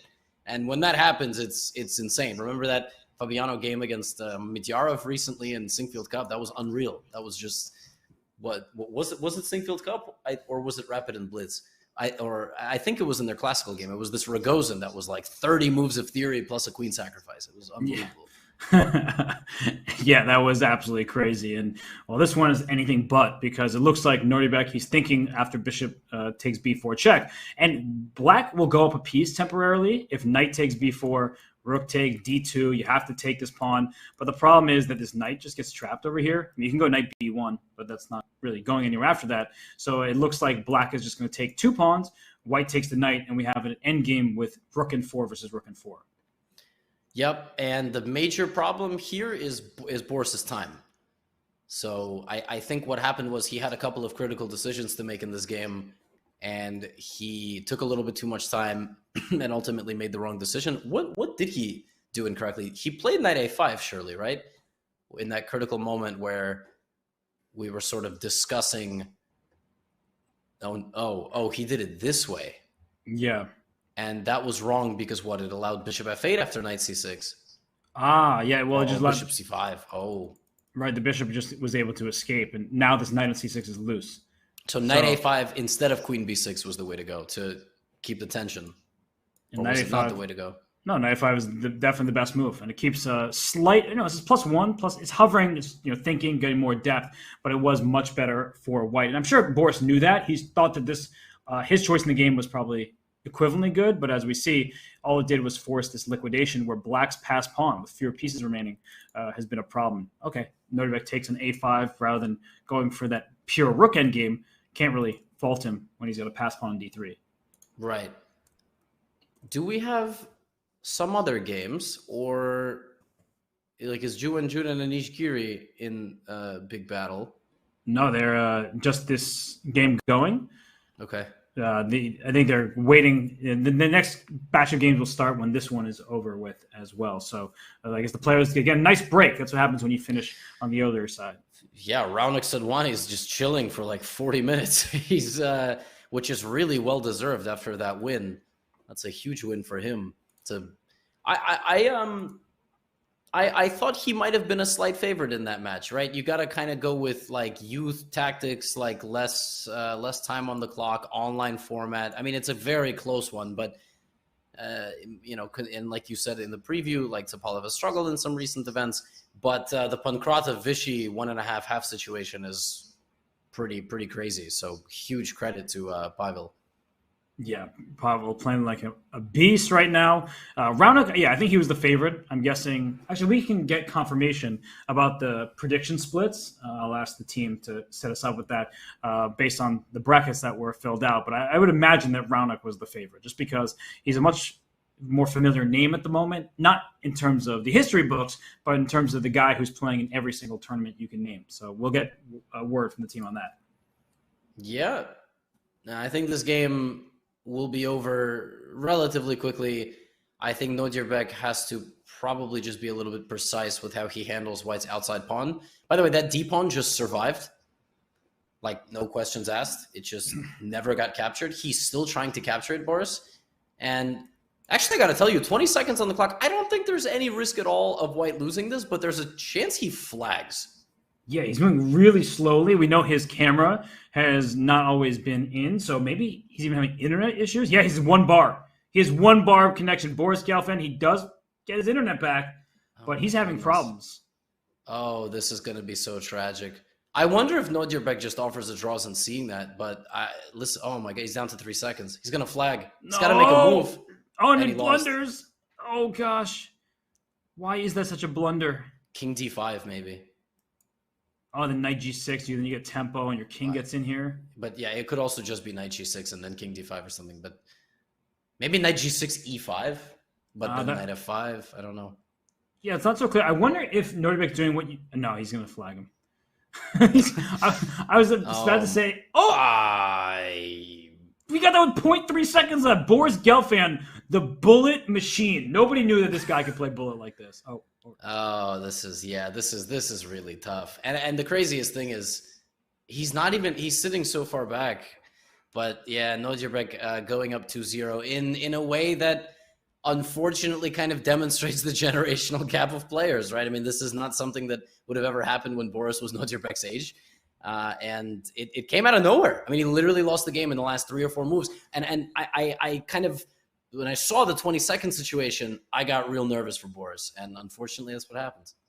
And, I think that this position in the end, well, it was winning for Black. And people say, oh, if Boris didn't have internet problems, he wouldn't have lost the game. Actually, I felt like the trajectory of the game was going in Nordebek's favor. He was up a pawn in this knight endgame. It objectively should have been a draw. But if every objective best move was played, then we wouldn't even sit down at the board or play online. So I think that Nordebek, he kind of defended accurately and deserved at least a half point. It does stink the way it happened, but I think that Boris down 2-0 now, I don't even know what to recommend for him because he's playing the World Rapid Champion.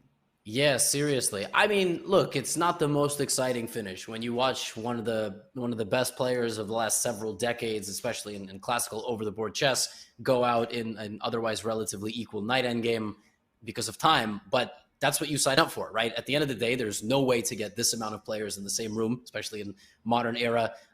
It's online for a reason, and unfortunately, internet and the connection and the hand speed and all of that, that's part of the game. So Nodirbek goes up 2-0. He is one of 2 people up 2-0. Maxim Vachier-Lagrave also enjoys a 2-0 lead against Eduardo Iturrizaga.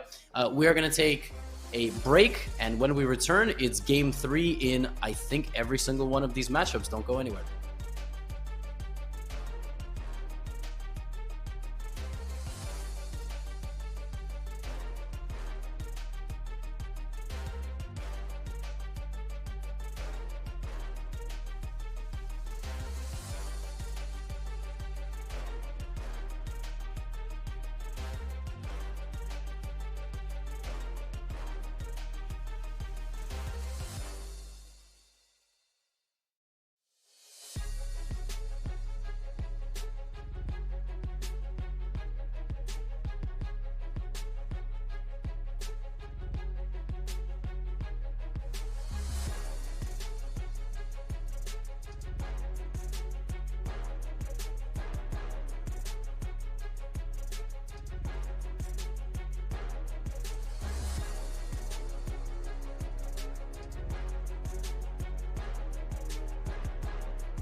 Welcome back, everyone, to our coverage of the 2022 Chess.com Global Championship. A friendly reminder of what you are watching today. It is our second day of the knockouts. It's the round of 64, 32 qualified and 32 were invited. We are watching the entirety of Group F, and we have a bonus dessert matchup for you from Group H between Maxime Vachier-Lagrave and Eduardo Iturrizaga. Group F, Robert, thus far, we have Raunak Sadhwani with a big win over Veselin Topalov, former world champion. Nodirbek Abdusattorov having a 2-0 lead, one by way of a dominant game and one by way of slightly bad internet connection by Boris Gelfand. Anish Giri, Ju Manjun, absolutely nothing to choose between them, just a very solid first two games. And upset watch, Pavel Pankratov is currently beating Vishwanathan Anand, and that is quite shocking. So I guess we have also some more bracket information to go through as we kind of give you a reminder of what even Group H is all about. Group H is a matchup here between, at the bottom of your screen, you see bottom left-hand side, you have MVL versus Iturrizaga, and the winner will move on to face Sam Sevian, who defeated Rasmus Svane. And I think Group H will conclude tomorrow or the day after. I am not responsible for Group H, so I'm actually not 100% sure. Robert, your impressions thus far of Group F? Well, it's been an awesome set of matches for sure. We just are getting games going right now, but Ju Manjun, she's holding steady against Anish Giri. No matchup can be taken lightly. And I guess the most surprising thing to me of all, even more so than Pankratov leading Vishy Anand, is the fact that 64%, I believe, of people, that's right, said that Topalov would beat Raunak Sadhwani. I could have sworn it would have been Raunak as the favorite player in that matchup, but people were going with the legend.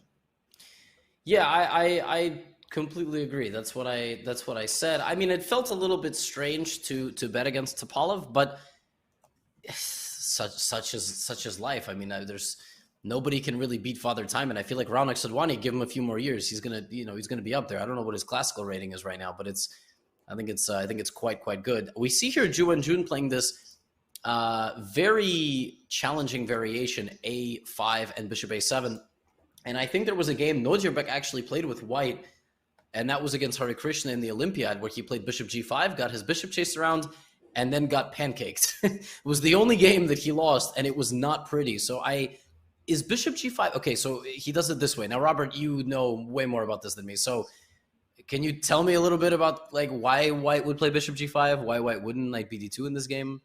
Well, first of all, that was a great reference, and I was sitting right near that game because for 2 rounds of the Olympiad, I replaced John Donaldson, gave him a little break from the playing hall as the captain, and so I was sitting right next to that game, and I watched it unfold, and he did get absolutely flattened by Hare Krishna, who's a stellar player, obviously. And the bishop on G5 going in this manner, it does cause black to extend the pawns on his king side.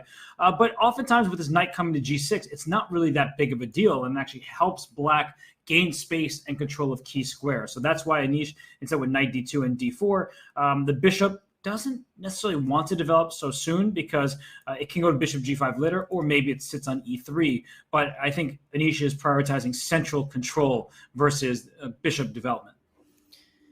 Yeah, now with this center pawn on D4 that Anish has, what exactly is the plan? Like, is he going to take on E5 at some point? If he does take on E5, does he have to trade off the dark squared bishops? Right? Like, is he going to have to play bishop E3 at some point? I guess he says no. It put his knight on C4, and that's the thing. It's pawn A5, right? And normally this pawn's on A6. We don't have to worry about it. But there might be a time where that pawn is under attack and can, in fact, be captured. So I like the way Anish is handling this. He's done kind of nothing, right? He's just made pretty standard moves.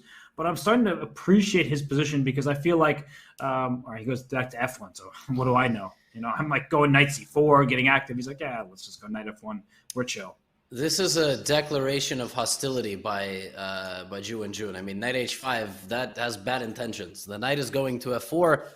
And I even think Anish had a game in the final matchup in one of these online recent events where he lost in a very similar way. I don't remember. He might have actually had a decent position, but someone put a knight on F4 against him, and they won, and they almost made it look easy. I almost feel it was Erigaisi or Prague, but I would not enjoy playing this with white.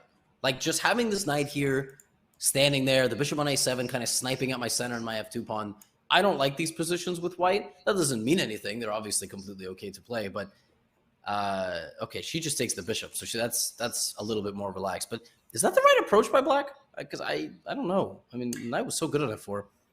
I guess she was worried about bishop retreating to f1 and then white just continuing development. And that's the thing. The knight f4 looks imposing, but sometimes you can just play around it and say, looks can be deceiving, not actually doing all that much. But with the bishop pair, that's also not that impressive. What is your light square bishop doing? It has no good diagonal to work with. So I am starting to appreciate Anish's position more. With the knight f4, I agree with you, though. I was a little concerned about the prospects, but now I feel like it's just a normal looking position where Anish can start expanding over here on the center.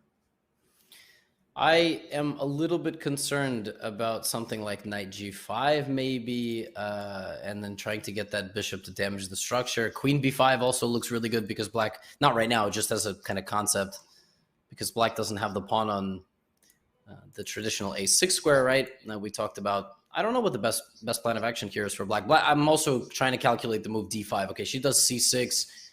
That's fine. She wants to go b5. She also prevents the move queen b5. Yeah, tough spot here. I don't know what's next for Anish. I'm into that move for sure. Takes away b5, makes d5 less appealing, because what white would like to avoid is some kind of position like this where eventually black gets f5 in. You can already see the evaluation turning in black's favor. So you it's like a really bad Sveshnikov. Yeah. And Anish plays b3, a pretty mysterious move, but also the best move. So interesting choice. I guess rook ad1. Otherwise, he would have lost the a pawn somehow. I wasn't even looking at that, but that pawn was hanging. That's right. If the pawn didn't go to b3, but it just looks weird because you're inviting black to play a4 at some point. Yeah, I guess that was just the approach, and then maybe he'll play rook ad1 c4 and just have a really kind of nice crown center. And if black ever takes in the center, that's really just an admission of a bad position. I mean, your d6 pawn is going to be horrible. And it looks like a Maragsi bind, but it's not. It ain't that. And in those positions, black gets counterplay. Here, with the exception of a5, a4, black doesn't really have a whole lot. But even a5, a4 is substantial. Anyway, I think this game, this feels like a classical chess game. You know, the position is a bit slow, a bit developing. Let's jump around and see what's going on, if we can. Okay, let's go to the Topalov game against Ranik Sedwani, because Ranik won a nice game in bishop e3. C5, bishop e3 in the game was pretty much over, as this one is following the path we predicted. But let's go on to this game, because I saw pawns on g5 and h5 levy, and you know how you do guess the elo? If you showed me this position and said guess the elo of the players in this game, I would not say former world champion Veselin Topalov and rising sensation Ranik Sedwani. Yeah, what? What is going on? I mean, you might as well play f5 as well. But okay, he decides to put a bishop there. What was the opening? Some sort of reversed... It's probably c4, e5. Yup. Robert, what is going on with all these Englishes? You know, chess is like art in the fact that you can look at it and completely not understand it, but pretend like you do just to have conversations with people. And on a serious note, I just feel like it evolves in different ways. Like, you know, there's like all these different art periods of history. The current meta is to play c4, e5 with white and do whatever the hell you want. a3, d3, e3. What's going on? All right, can you translate this grandmaster stuff to me? I don't get it. I think that it's kind of this amorphous position where it doesn't give either side the clearest of plans. And you know, in response to this c4, e5 stuff, people are taking the report approach. Let's just throw my pawns up the king side over here, gain some space. But I'm often concerned that you've overextended. And if you look at the clocks, it's not like Ranik's in time trouble, but he is spending almost 5 minutes for the first 10 moves. And that is very unlike Sedwani. He is a very speedy player. So I think Veselin is doing the proper thing. He's avoiding mainline theory because Raonic is very well prepared, and that allows him to comfort zone. Instead, he's taking us back to like 1990 and saying, hey, you were like now your parents might not have even been alive at that point, and he's just trying to control the center. And I mean, this looks very solid for white, even if it's unspectacular. Yeah, I think there's a few things at play. I think it's like, oh, he's going to play a sideline against me. I'm going to get aggressive. You know, I won the last game. I won game 2. It's a big confidence boost. Let me just get aggressive and beat. And Spalov's like, oh, yeah? Come and get some. Like, where? And he has like a hedgehog style structure, right? He has a bunch of pawns on the 3rd rank. And against this kind of like structure, you generally have to poke the right way, but if you don't, you're going to hit spikes. And to be honest with you, I don't know what Black's poking move is. Like, everything is covered here. And as you said, he played g5, h5. Now the burden of proof is on him.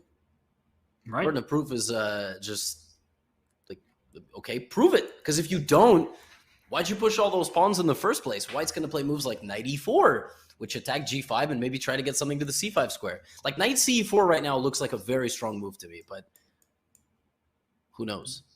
Looks like a great idea. He might play bishop b2 first, but the knight's coming to e4, and Black does want to put pieces on the d file, and the knight on e4 says, yeah, you can put a rook on d8 at some point, but you're not actually threatening anything. The pawn on d3 is well defended. So bishop e7 by Raunak.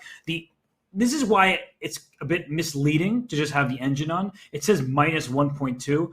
Black is doing just fine. I don't think Levy or myself were claiming that white is better, but this doesn't have the feel of a position that's necessarily better for Black. He castles queens. I guess he had to castle in that direction, if any. But I feel like at some point b4 might be a worthy pawn sacrifice. Yeah. Wow. I'm in shock. I have to say that for all of the, I guess, concern over the way Raunak has played this, I don't really know what white can do here. If white plays knight c5, you just take and then take on d3. And if white castles long here... Not really what you want, though, right? It feels just loosey-goosey. It does, but... I don't know. I mean, what is white's next move, though? What if he just played bishop e2? What's Black's plan? Is he going to move his bishop and play f5? That actually might be a very good plan. That's exactly, yes. Okay. I'm starting to buy it more and more. I mean, all these pawns are just pushing up the board here, and white has no space. But when you do play f5, knight c5 now no longer hangs the d3 pawn, right? Because the f pawn would be blocking the bishop on g6. But even then, Black would play f4 or something and cause you a bit of a headache. Speaking of headache, how is Iturizaga doing? Last time we checked him, he looked like he was having a migraine playing MVL, and to be honest, who wouldn't? Okay, he is once again down 3 minutes on the clock, but this position is equal. But he needs to win. Yeah, that's why he has a headache. That's why he's down on time. A draw is a loss for him, so this is not the type of position you want, because white controls the only open file, the fully open file over here. If you trade more pieces, good luck winning the resulting endgame. No, this is... you're playing Maxime Vachier-Lagrave, and you have nothing in particular to attack. Yeah. MVL knows what he's doing. Playing with Black against MVL and being down 2-0 is a tough. I mean, playing Black at this level and being down 2-0 is tough. Okay, well, I think MVL has control here. He's going to play a bunch of really fast moves like that. Wait, what did he blunder? I don't... Oh, is there bishop e4? Oh, and knight takes b3? Oh, my goodness. MVL style just came back to bite him. I thought he was going to play f3 or something, but... Oh, no. Oh, yes, Iturizaga might just take that, take on b3. The queen comes back. We get... 2 pawns and a rook, if we're talking about from Iturizaga's perspective, 2 pawns and a rook for the 2 minor pieces, and you can see it's just much better for Black with this healthy passed pawn on b4. Yeah, is it live, or are we just analyzing? He went bishop c6. Oh my god! See, that's the sign of a defeated player. I mean, I saw bishop e4 in a second, but I'm relaxed. I'm not stressed, right? Yeah, crazy. And I guess there was Robert, isn't that, it's a little bit upsetting to see, right? Just from the standpoint of like, you give it to Risaga that position against any random person in Title Tuesday, he plays Bishop E4. That's what I feel like. Yeah, I think that if this were game one, he also plays. Well, Maxime probably wouldn't blunder Bishop E4, but if that was available to him, I think Ituruzaga finds it. And you mentioned the Ludwig's tournament when you can see the eval. If the eval bar was present, obviously Ituruzaga would see it in a millisecond. So that's what people tell you. Like all you need is to see the evaluation, maybe even once in a game, and that changes exactly how you see the game and how you play it. So he may get his knight into D4, all this great stuff, but there's just not much to play for in terms of an advantage. If the knights get traded, you're never going to win. If your knight can get to D4, you have some chances. But, I mean, I think at this point, Levy, it's all about what could have been, not what's to come. Yep, completely agreed. And I don't think MVL is going to allow a second chance like that. I'm not even sure he realized he allowed it in the first place. He had absolutely zero reaction, but maybe he did. Maybe he did. It's very common to play a move that was bad and then just immediately see it right after. But okay, let's keep going. Let's keep looking. How is Vishy doing? That's our upset alert. Okay, I'll bring up Vishy's game against Pankratov here. And as you see on screen, material is a pawn to the good for Vishy. He's got an extra pawn here. But Pankratov is doing this thing. He played the French in game one, and now he played the Philidor. So he is choosing openings that are not often played at the highest level. And if the evaluation is any indication of what's to come, I mean, he's doing it with success. Yeah, the Philidor is not really a bad opening. Wow, he played this Philidor. He didn't even play the Philidor that's like knight BD7. I think that one's called like Hanham or something. Wow, he played this Philidor. Oh my goodness. Robert, I feel like we're in like the 19th century. You think Philidor himself is playing in this game? Yeah, seriously. Like the guy who invented the opening. I mean, yeah, this opening is just a calm 0.7 for white. And it's going to be up to Vishy to win it. Yeah, look at Pankratov just getting aggressive. Yeah. Well, he was even like much better for a move apparently. Yeah, I guess complicated but better for black. And what is this game? Like black is just better. Yeah, wow. I guess I don't know. I feel like if someone at like a live event, like Tata Steel, India Rapid and Blitz played the Philidor against Vishy, he would beat them in 25 moves. I think it's just something a little bit different about the online format and just relax, and it's different, man. It really is, and I feel like the top guys will all say that too. Online is interesting, but live class, like over the board, it's a totally different focus and type of playing experience. You know what's interesting is that moment where C4 was played, and I wonder if Pankratov, he looked at this position, he thought, okay, my position is good, but I don't have a clear plan. And with the D4 pawn being targeted so many times, a knight coming to F5, these pawns marching up the board for white, I wonder if he actually had a sense of nervousness. Like, okay, if I don't do something now, if I don't trade queens, I might just get steamrolled on the king side, and I don't have the same prospects over on the queen side. So he trades queens in this manner, recognizing that Vishy wouldn't play rook to D2, which does defend the pawn, but walks into C3 and more activity for black. So instead he goes back to D1. And Levy, the position here where we have an endgame, it says like a slight pull perhaps for white, but are you believing that? Because frankly, I'm not.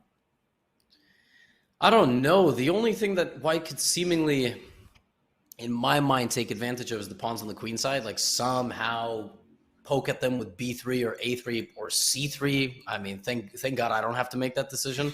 Probably not B3 because C3 gets super weak, but that was my first instinct. And then I figured I would have a little bit more flexibility that way. But yeah, I don't know, man. Like, Robert, if I gave you 1 second to play a move here with white, what is it? I would probably go like a rook D6. Yeah, right. Rook D6, right? Like, but is that really the best move? Like, I don't know. And then black can just play like, I don't know, knight D5, knight D7.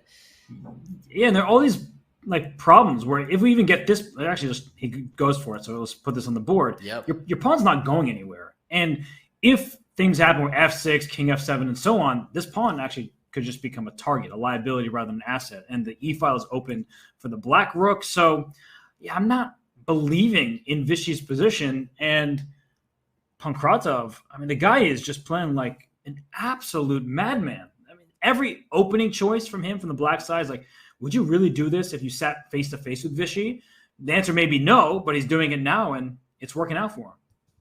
Yeah, this is amazing stuff. I was wondering if White's position is improving if the pawns on the king side were on h2 and g2. And I feel like it is, right? Because the bishop is far more stable. And that allows a lot of flexibility. But because your whole side is completely exposed, like rook e3, rook e4, all these moves create problems for White. Vishy could get in trouble here, it even feels like. I'd rather have black. Yeah, this d6 pawn is blockaded by the knight with this rook, as you were saying, barreling down the e-file, this king walking to e6. I don't see how White could be better here. It says zeros, but that's misleading. And bishop e1, okay, he's using your plan. Great move. Yeah, that's a sick move. What a move. I wonder c3 here or a3. Yeah, one of those moves for sure, because you can't just let black do whatever he wants. And right now there's back rank problems. Black's pawns are defended, and with rook e4 on the agenda, you need to play a move like a3, and he goes for it. Yeah, and if he can get his bishop around to c7, he's going to have a nice time in the endgame. But black is still going to go rook e4, and black is still going to put a king on e6, and there's literally no way through for White. So White is going to have to rely on a king walk, I think, later in the game. Well, actually, that king walk might happen quickly, because if you take on a3, this king goes to b2 and c3, and this pawn over here could be in huge trouble. That might actually be what happens. Like that, if Pankratov doesn't quite realize how White will make progress, Vishy will literally play king b2, king c3, and just walk all the way to c6. And then maybe White is once again playing for a win. White's problem, though, is these pawns, these G and H pawns. Yeah, but G and H pawn's a problem, but some of these pawns are probably going to fall. And then it becomes a race, and bishops usually are better than knights when they're pawns on both flanks, right? Because they're long-range pieces. So I don't know. I really didn't like Vishy's position at first, and then he makes this bishop e1 move, retreating moves, the most difficult to find in chess. And now suddenly I'm like, okay, I could get behind this. Yeah. We see rook e4 there. We're a little bit delayed from the chat. I don't know, maybe like 30 seconds or something, but it seems like Anish is winning, by the way. So maybe we can pop over there to see what's going on. It seems like Ju and Jun did blunder, but I don't. Oof. Oh, this doesn't even look like the same game. There's a pawn that was on e5, and it's no longer there because after pawn takes, is it just queen takes e5? Is it that simple? Can chess be that easy where checkmate at 1 is threatened and a knight is hanging? Yeah, how did it get this bad? It seems like even before knight e5, it looked extremely promising. Here the position, okay, so yeah, he used the central space advantage, he pushed through, and the trades occurred, and yeah, black was just totally restricted. Knight f5 was played. Uh-oh, d6 is falling. Yeah, so it's kind of what we were describing. You had mentioned that black has the bishop pair, but it's not really clear what it's doing. And well, 5 moves later, 6 moves later, we see the breakthrough, and yeah, Anish is going to go up 2-0, and there it is. Anish is not even putting the shirt in his mouth; he's holding it in his mouth with his. He's holding the shirt just in his mouth. He's not even like putting it there. Like Ralph and Turizaga, they need to. He's down. Well, Anish needs to be a role model. He's got 2 young kids, and if he is biting on his shirt, what's he supposed to say to his 2 sons when they start doing it? Right. Wait. So are you saying it's a good thing or a bad thing that he's? No, I'm saying he's not biting because he's like, I'm just gonna gently place my face on my shirt rather than going for snack time. Okay, that makes sense. Anish is like he's got a very red light on him. It seems like very, very intense concentration here as he looks to put the game away. Probably can win in a couple of ways: G4, G5, F6. But that's not. I feel like that's not Anish style. D6 gives me Anish vibes. Yeah. Also, does he have a new hairstyle? Like, did he just get a haircut? I was gonna say that, but I didn't want to objectify, But yeah. I mean, listen, Anish is the kind of guy that you can talk about like a haircut. He won't get offended. But yeah, I think he got a fresh cut. Yeah, no, and I mean I know Anish quite well, and I don't recognize this look from him. So he's also really focused right now. You can just see him intently trying to find a plan, a winning plan. He knows he's winning, and Ju and Jun also looks like she knows he's winning, but you don't want to mess up these kind of advantages. Out of curiosity, was G4, G5, F6 like totally winning for White there? Because he did go D6, but I'm curious what the engine I mean, I know if you want to give me your blessing. This looked also completely winning, but it doesn't feel like it's a niche style. So the engine gave it its blessing, and I agree with you completely though. Like it's winning, and I'm sure Anish knows it's winning, but why does he need to push those pawns if he doesn't have to and expose his king? So what's the material count? It's a rook and how many pawns? A lot. It lost count. Just 3. It looks like 5. It's more than enough. It does feel like 5. Feels like he has all his pawns. Is he gonna have a rook b8 check if this bishop moves? Is that what's about to happen? That's filthy. It's just gonna be winning. You can get a back rank problem. So yeah, Anish has this. He's gonna go up 2-1. I'm just gonna hover over some of the other games to see if we need to move elsewhere. What is going Topolov's game? I think we have to go back there. Sure. Because Veselin against Raunak is not going to be. Veselin's time in this tournament is coming to a quick end here.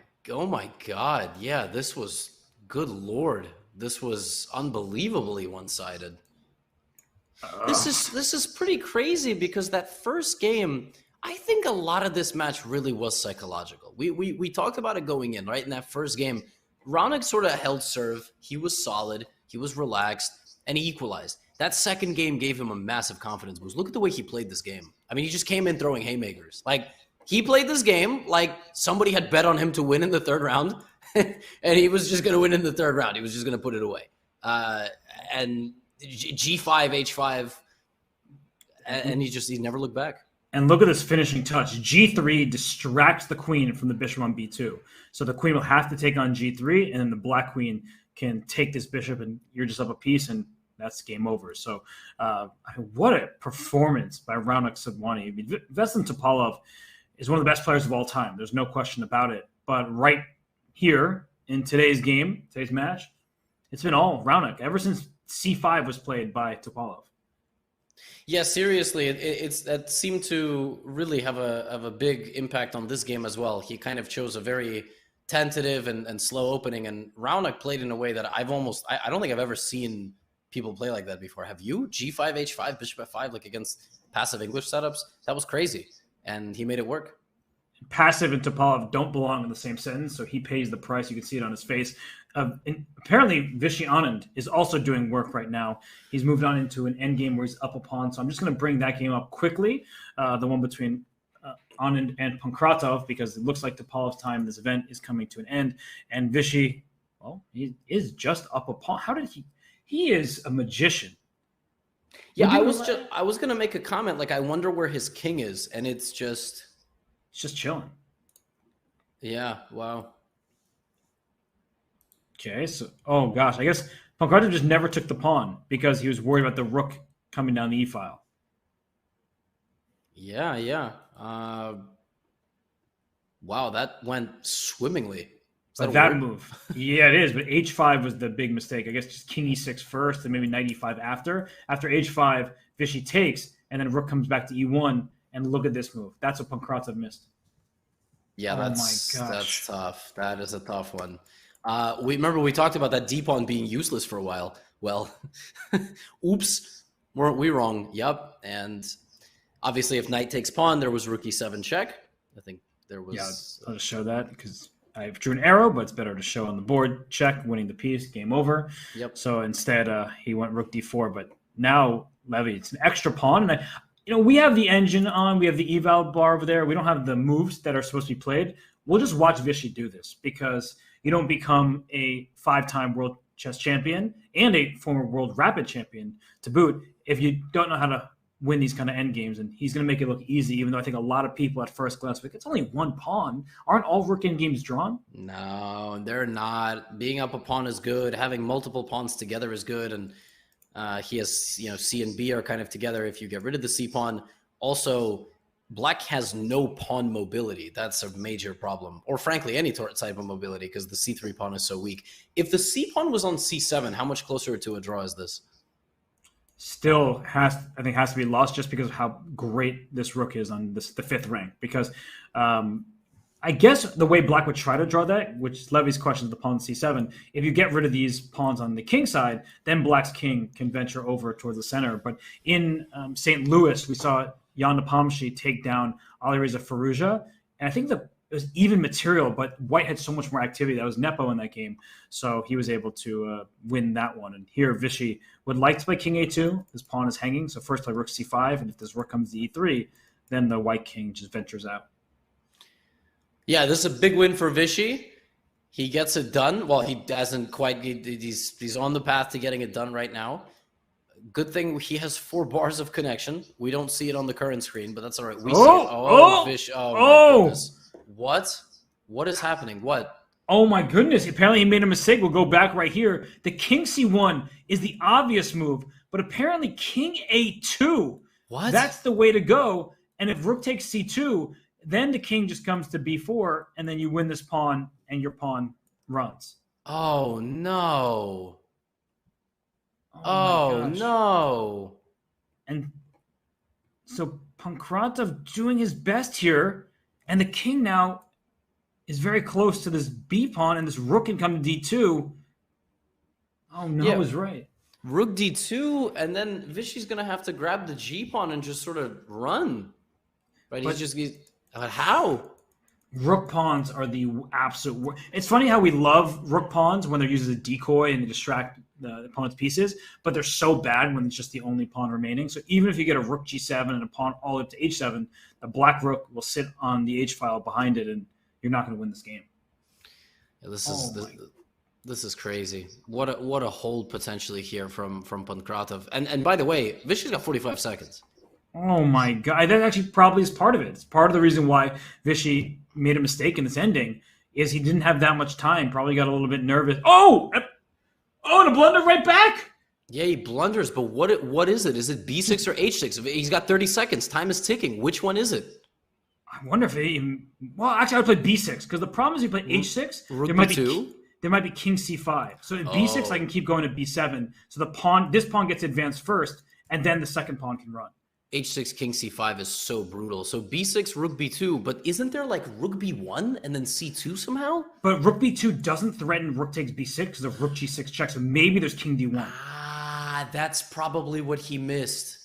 Or I don't know, but he obviously missed something because when you take the pawn, you're basically allowing your opponent to push, and you would have probably expected b7.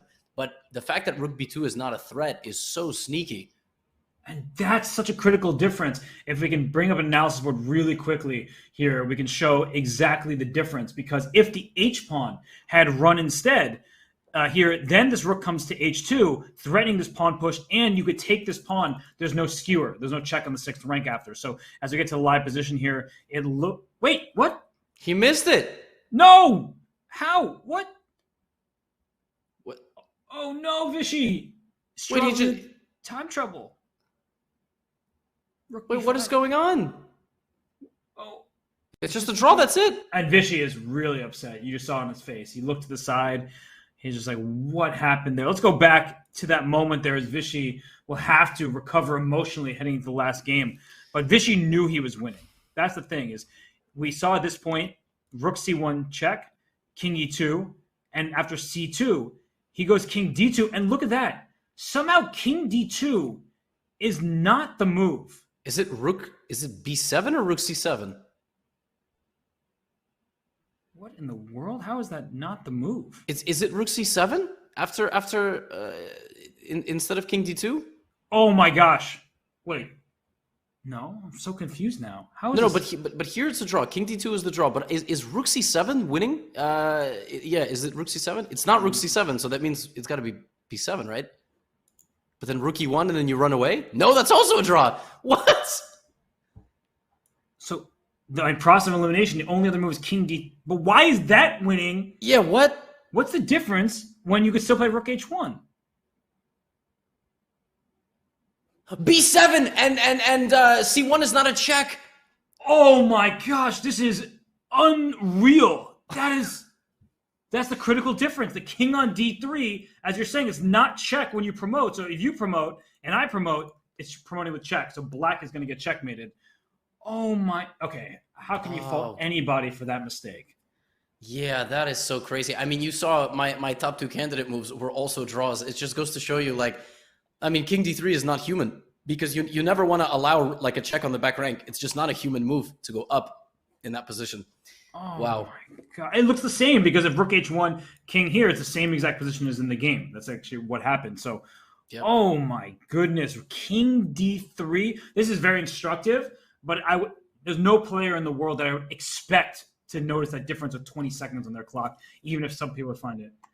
Okay, right. We're going to go to the Abdusattorov game. Both players tied with Gelfand, who is down 2 games to none. He can't afford to draw Levy. He's doing well with the black pieces. Yeah, he's doing super well. This looks horrible. This looks like a disaster of a position to play with white here. Oh gosh, but he gets out of it. Oh yeah, G4 was a great move by Nordjebek. That was, yeah. And that's it. I mean, Nordjebek's up 2-0. Yeah, we got here just in time, but yeah, these young guys are just so tough to beat in scrambles. And you could, at some point, think about taking, especially if these pawns are about to get traded. Oh, Queen G4, watch out for that at some point. So King goes back to H2. Very smart play by Nordjebek. Yeah, and this is it. I mean, yes, Gelfand has a beautiful battery, but unfortunately, there we go. That's a queen trade offer. Nordjebek is... Gelfand is... I apologize. Yeah, the queen trade constantly being offered, and I guess, yeah, we're just going to get a repetition. Oh, no, maybe not. But you can't leave the 7th rank, otherwise you get... Right. All right. And next pre-move. Pre-move queen takes G7. Queen G7. Nope. Nordjebek, take that pawn. Take on G7. Wow. He doesn't want to be material down when the draw is secured. That's it. So once this game finishes, which it will after a bishop moves and then a pawn gets pushed, right now G6, there it is. Nordjebek is through to the round of 32. Gelfand, wow, he's quite distraught. Yeah, he had some really, really good positions in the last 2 games and no wins to show for them, but listen, it was always going to be tough to bet against an Olympic gold medalist, one of the fastest rising 2,700 rated players in the world, and the champion of the world in rapid. I mean, really, what can you do? And you earn results when you have bad positions, and G4 is such a great move. Look at this. You have a problem with your queen here. Knight G5 looks like a knockout. So after G4, you can still play Knight G5, but it comes at the cost of a queen trade. So when you win this rook on E1, you get to a position with opposite colored bishops, and you will win the second pawn, but white can just give it in this way with split pawns here. Opposite colored bishop positions almost always drawn, even when you're down 2 pawns like this. So that's what Nordjebek had cooked up. And Gelfand, I mean, you got to always praise the legend. Unfortunately, his tournament has come to its conclusion. Yeah, there's even some positions where G and H together are a draw because opposite colored bishop endgames are just so disgusting that sometimes being up 2 pawns, even connected, is a draw. It's that unfortunate. So we have a few individuals already making it to the round of 32. Nordjebek Abdusattorov, he picks up a win in 3. It's the shortest way to win a match of best of 4. Maxime Vachier-Lagrave had a smooth day at the office, with the exception of one move in game 3, it seems like. And Raunak Sadwani already has knocked out Veselin Topalov. I feel like today's a very fast day. I don't know how fast some of these matchups ended yesterday, but 3 out of our 5 matchups are done in 3 games. It's interesting because you would never expect the match to be done so quickly because everyone is such a strong player in this field. But that's what happens. I mean, the opening round, we get the youth versus the veteran. The young players, they won today. Nordjebek and Raunak upset the players who have competed for world championships. So credit to them. They worked very hard on their game. And then Maxime Vachier-Lagrave, he was the heavy favorite in his matchup. But 2 matches remain. Levy and Jun will have a chance to bounce back with the white pieces. And Pavel Pankratov, he gets the white pieces and he has a 1-point lead. So Vichy, he's needed to come up with a win on demand. Yep.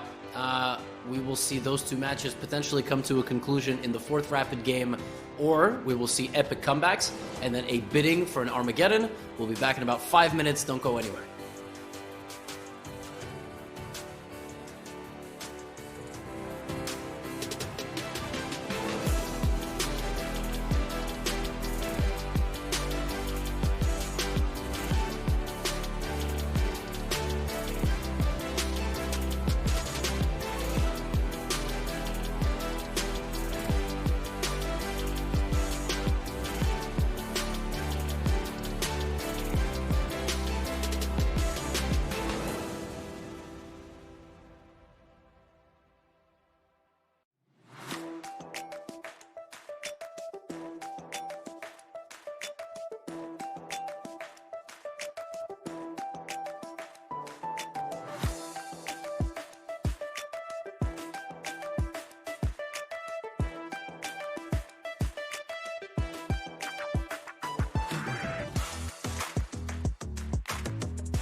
Welcome back, everyone, to the Chess.com Global Championship. It's our second day of broadcasts, and we are having the spotlight on the round of 64 knockout. Yesterday, we had a super exciting day of games, and today as well, we have all the matchups coming to you from Group F, which features 4 world champions, a world championship challenger, and we have a bonus matchup for you in Group H. Now, if you're just getting here, we'll run you up to speed. Maxime did win that matchup. Maxime Boucher-Lagrave, the Frenchman, defeated Eduardo Iturrizaga convincingly in 3 games. But 2 other matchups also were decided in 3 rounds. And that was Raunak Sadhwani, the youngster of India, defeating Veselin Topalov, former world champion, as well as Nodirbek Abdusatorov taking down Boris Gelfand. We've got 2 matchups remaining with the scores of 2-1. That 4th and final rapid game will determine whether we are done for this part of today's long broadcast or whether we have an Armageddon. Those matchups, one is perhaps the understandable one, Anish Giri with the 2-1 lead. He is the rating favorite of the group, it seems. But Pavel Pankratov is up 2-1 versus Vishwanathan Anand, and he just saved a really tough endgame. We're going to show you the bracket here in a second, but that matchup looks super exciting, and we will get to it. And this is just the preview of what will happen should Vishy or Pavel advance. They will face Nodirbek. And the winner of the matchup between Ju and Anish Giri will face Raunak Sadhwani. Both of those super exciting, but Robert, last thing I was gonna say was, I think I would, not want to go up against Nodirbek. I'm just, just avoid that pairing. I think that would be nice. I have Nodirbek winning this group. I have him moving on no matter who he faces. I had Vishy winning his matchup. I think 91% of people had that same result. So there will not be a perfect bracket prediction if Pankratov can, in fact, win this matchup against Vishy. But to your point, Levy, Nodirbek is my favorite in this group. Not because I prefer one human being over another, but I think the way he's been playing in recent months, winning the Olympiad, being the world rapid champion, he seems borderline unstoppable. So, in his in Vishy's final game against Pankratov, we'll see if Vishy can be his challenger or if Pankratov will surprise the masses and move on. Yeah, I think they have just begun their game. That is definitely major upset watch. I think Ju has to win with. Is she playing white in that game? She is white. Yeah. Yes. So she has a little bit of a more comfortable situation. Vishy doesn't. So Vishy has to win with black. He has to win on demand with the black pieces. Did he play an O'Kelly Sicilian? He did play A6 on move 2, and what else can you play to win as black when you need that result and no other? I mean, you could play offbeat Sicilians, you could play a Pirtz, a modern, but I don't think that's Vishy's style.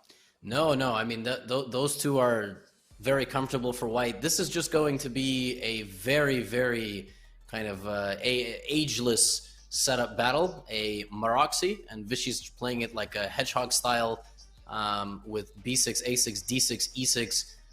We'll see. I mean, it's a tough spot when you're Pankratov. You've played super well, but this is probably the most nerve-wracking game for you because you're right there.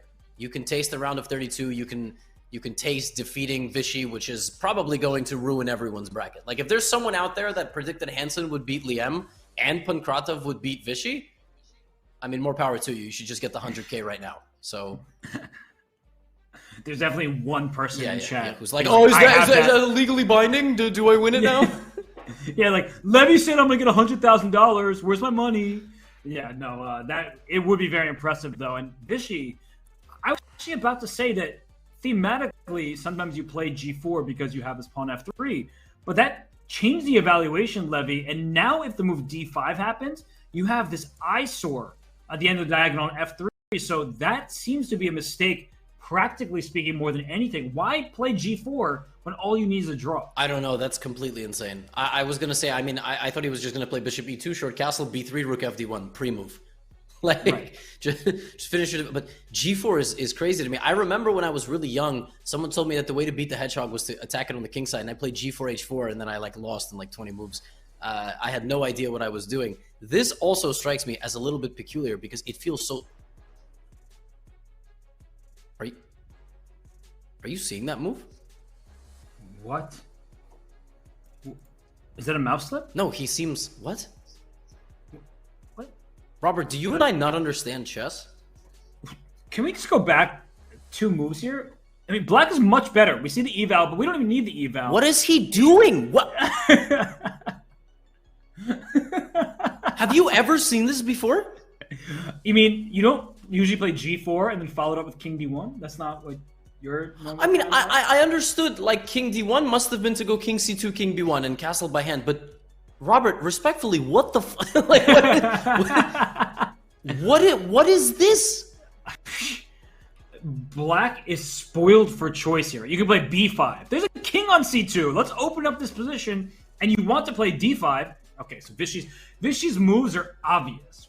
I can't comprehend this. I think he's doing it for the fans. Pankratov wants the fans to enjoy an Armageddon game.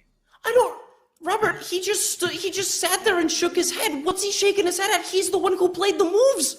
Like, he did it to himself. Vishy just developed this piece. It's not like Vishy started a crazy attack. Pankratov just out of nowhere went G4, King D1, King C2, King B1. What? I don't understand. Now there's 2 pawns under attack. Robert, this feels like Black Mirror. Like, why are neither of them reacting? What is he doing? He's losing all his pawns. I'm not laughing at the players, but it's true. I could not have predicted a single move in this game from White's perspective. What is happening? Is this the weirdest top GM game you've ever seen? I'm so confused. Yeah, especially when you're up 2-1 against Vishy. Clearly, he's been playing really well, and maybe he got nervous. I don't understand what's happening here. Oh my goodness. I am so confused. Which pawn do you take? Yeah, this is the only thing that could go wrong. Vishy just does not expect to get such a position from the first year. I mean, taking on G4 looks very good, but I guess Rook G1, you just need to kind of make sure you don't get checkmated. Yeah, that's true. I'm not really scared of getting checkmated because it's not like White spent how many turns? King D1, King C2, King B1. It's not like White has a lead in development either. I have no words. Yeah, this is very shocking. Having said that, it is still a game, and like I just said, Vishy is thinking, and he's giving respect to the position because as completely ludicrous as this looks, he still needs to take a pawn and do it the right way and survive, okay? But yeah, I'm so perplexed because I feel like if Jan Nepomniachtchi was black, he would be sitting there like, you know, like, this is very, very confusing. It's like the game that he had against Firouzja, where like Firouzja gave him all the material and he just took, and crushed the guy. So let's make the move. Knight takes G4. Let's see what happens. Yep, the eval bar says -2 points. Same eval. Knight takes C4. Okay, knight takes C4 is actually incorrect. So taking the pawn that opens up your king is the right decision. Yep. Taking the pawn that opens up your opponent's king potentially is the wrong one. And I guess that when you get a position like this, Levy, White has this impressive 3 pawns on the 4th rank. The C4 pawn may be a target later in the game. The D6 pawn may as well. So it makes perfect sense why taking on G4 is better, but it's also riskier in some ways. Yeah. Taking on G4 definitely a little bit riskier. Opening up that G file looks a little bit scary, but I think if there's a guy that's going to kind of calculate that and decide that it's a risk worth taking, it's Vishy. Admittedly, he was in a very nice position last game, and he had a little bit of a tilting moment toward the end, so anything is possible, but such as chess, right? Like knight c4 does look logical for black. You could convince yourself it's the right way to go, and Vishy is taking a lot of time here. He will probably spend about 25 to 30% of his total time on this decision because it's a huge one. But if he convinces himself that knight g4 is the best move, then, looks like he just went for his mouse and knight g4 on the board. He said, you know what? Screw this. I want to play Armageddon. Right. And when you're a 5-time world chess champion, you don't really need compliments from anybody else. But I think what he did there is instructive for everybody watching, including me. Like, I watched that moment. I looked at his face, his reactions. He was very calm. And as you were saying, Levy, he was playing the position. He understands that Pankratov has just gone like completely astray here. But he said, look, I'm not going to think about that. I'm just going to find the best move. He spent almost 3 minutes and found the best move, even if there is something to worry about on the G file. So I think Vichy, he's been a class act his entire career. And I don't just mean that in terms of him being a great person, also the way he plays the game. This is a good moment. And if he does, in fact, convert this advantage, Pankratov will be kicking himself for maybe years to come. Yeah, this is going to be so wild. But yeah, Pavel is... I think he's also showing more emotion than he has in any of the other games. Like he's shaking his head. He's, his eyes are getting wider. And I honestly am just so confused because he kind of did it all himself. Like it was not asked for whatsoever. Maybe there was some other type of move order in the Maroxy where G4 is a plan or King D1 is a plan. Like I wouldn't doubt it. These guys don't just play complete nonsense, right? Like there might be a certain type of setup where King D1, King C2 is a thing. But Robert, I swear to you, I have never seen it in my life. So if you have, you got to tell me. But I've never seen this whole plan that he played ever. I've seen king walks before, even in early stages of games, but it made no sense. G4 and King D1, like in conjunction with one another, it was just befuddling. I just can't really grasp what he was thinking. I don't think he understands what he was thinking. He's sitting there. Look at him, right? He's upset with himself because he's like, all I need to do is draw the game, and I chose the most aggressive possible path that is backfiring completely. So Vichy is in great shape. Maybe we can take this time to go to the other game between Anish Giri and Zhu Wenjun, because Zhu Wenjun needs to win this game with the white pieces, and she chose this opening that it seemed like in 2020, Levy, everybody was playing this opening, and then thankfully they all stopped. Yes, this is the ultra passive line against the bishop f4 queen's gambit declined, where it looks like white should just be completely winning visually. Like it just, if you look at this position at really any level, even at my level, I look at this, I'm like, how does black survive this? Black is just in time. Black basically has one move at every juncture to constantly trade things and make a draw.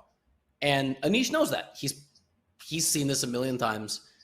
And I don't know if she's going to be able to reinvent the wheel here. I really don't. And I'm a little bit surprised she chose this approach. I mean, maybe the Catalan is not in her repertoire. I don't know Zhu Wenjun's repertoire that well, but you could try to go for a Catalan. The problem is that, Robert, at D4, C4, knight F3, knight C3, black has a lot of just super solid lines that you don't need to do anything in. And, well, Anish chose one, and, he's going to have to defend this position, but I think he should be all right. I think the biggest problem that Zhu Wenjun was facing is that she's against Anish Giri, who is one of, if not the most prepared player on the planet, right? He is renowned for his opening theory. And so what do you choose when you just lost game 3 in a kind of a surprising fashion? Her position crumbled in no time. And then you have to win. And you're like, all right, Anish, one of the best players in the world. He's super well prepared. What do you choose? He plays the Catalan himself. So I'm not saying that I would have gone for this, but I guess I'm saying I don't know what I would have gone for. There's no real great option that sticks out. Yeah, there absolutely isn't. It sometimes really feels like if black wants to make a draw. As Sam Shanklin said to me, he was like, if I want to make a draw in some opening, like I have that in my toolbox. And this is one opening where bishop f4 is kind of neutralized. But I think she played bishop f4 in the other game as well, but he played knight bd7, so he didn't play a traditional QGD. But I definitely think that between the two games, we should definitely focus on the Vichy one, because this one's going to take some time. It's going to be a very, very slow developing process, but that game could be over in 10 moves, 15 moves. Yeah, here we are. We see oh gosh. I wasn't joking, man. I was not exaggerating, because Pankratov is not going to want to sit around and, he's just completely lost. He's completely gone off the rails. It's amazing that f takes g6 was a move that went from like -3 to -6, because wait, can you take and then just run your because it's gh7, so of course you can't take. So FG, I guess. And just the open f file is that amazing for you? I think so. Okay, he does it this way. I'm actually shocked. Like FG was, oh my god. This is what you call desperation. This is not some wizardry. This is not Mikhail Tal playing some brilliant sacrifice. This is just like, I'm dead lost, so let me play hope chess. Yeah, wow. This has been such a weird game. Do you agree? I just feel like that first game was wizardry level of defense. The second game was a convincing win with white. Then it was like a clutch endgame escape. What the hell is this game? Like, I don't know what the storyline here is. G4, King D1, all sorts of crazy stuff. And he has 11 minutes on the clock. He's just blitzing all his moves. And I guess he's just ready to go to Armageddon. I don't have words for what has happened in this game because Pavel Pankratov is an exceptional chess player. The level he's played at in this game is surprisingly low. I mean, look at him, right? The guy is just upset, and Vishy's bored. Vishy's like, all right, I'm up a piece. I can win this in my sleep. And Pankratov's sitting there like, I mean, what in the world have I done? Yeah, Vishy showed a little bit of emotion when he kind of like opened his mouth last game and sort of like probably audibly exhaled after not being able to win that endgame. Yeah, Vishy just kind of has this look always like, why am I here? Why did I agree to this? MVL looks mad, but good for MVL. He's done with his games today and probably went out and got like a nice croissant for lunch. Oh my goodness, Bishop D7. There's eval bar is coming up from the dead here, which is always getting me a bit scared. I think we can understand why. Somehow this position is not just completely winning. Oh my goodness, B3. Does he want Queen D2 or something to defend? He just wants Queen D2 and white can't really move. But oh my god, eval bar giving me a heart attack here. Yeah, I can see the depth going up. You know, Levy and I don't have the moves that should be played, but we do have the eval bar available, and as the depth goes up, it shows how strong that move was. And B3 is a move that I think 99% of people would not even consider because their king is under attack. Bishop takes G6 with a threat, so people often defend directly. They'd make a move like King H7 or something just to defend the pawn. But that's a brilliant move because Queen D2 can happen, and then even Queen H6, and you're defending your king side, bringing the queen back around. B3 is awesome. It's an amazing move because actually, if not for B3, like if white's pawn had been on the B3 square there, B2 was on B3, you got some seriously nice looking sacrifices. Bishop G6, you got Queen E4. I mean, it's all losing, but we have to look for something. We can't just sit here and go, oh, okay, it's over. You know, it's really not. There's still possibility to blunder, and I think we're very prone to kind of throwing out games that, especially when the eval bar is on, is anything but over. You know, you give this position to a student to take over, they might lose this with black in 3 or 4 moves because it's actually not as easy as they thought to defend against white's attack. Right, like let's say you make with a Queen C5, very logical move, trying to trade queens. Eval bar already goes winning for white.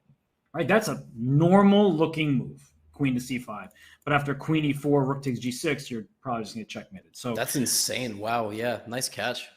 And that's what happens, right? In these positions, like, oh, it's my opponent sacked a piece out of desperation, it's nothing. And I actually am guilty of stating that myself. But then you have to find moves like B3 and Rook E1 played by giving up this pawn with check to go for the attack.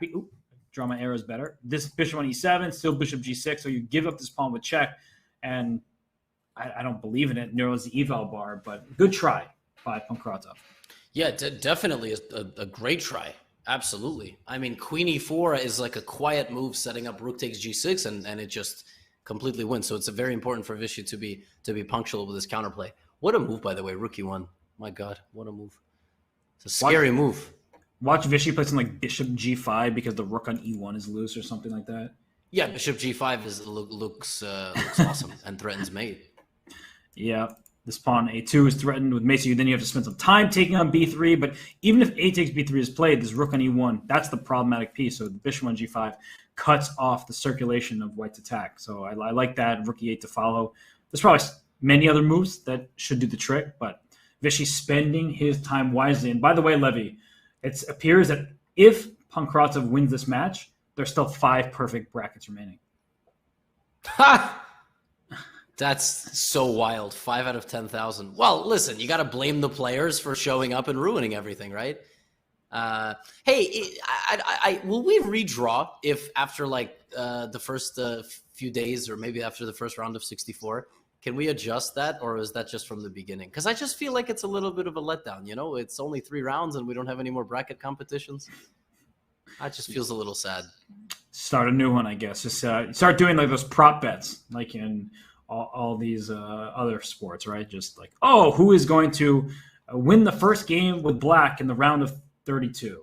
Now listen, imagine on DraftKings or something, we had some sort of like chess, and you can draft like a Hikaru or you can draft Nepo. It costs more points. Can you imagine? That'd be sick. It would be.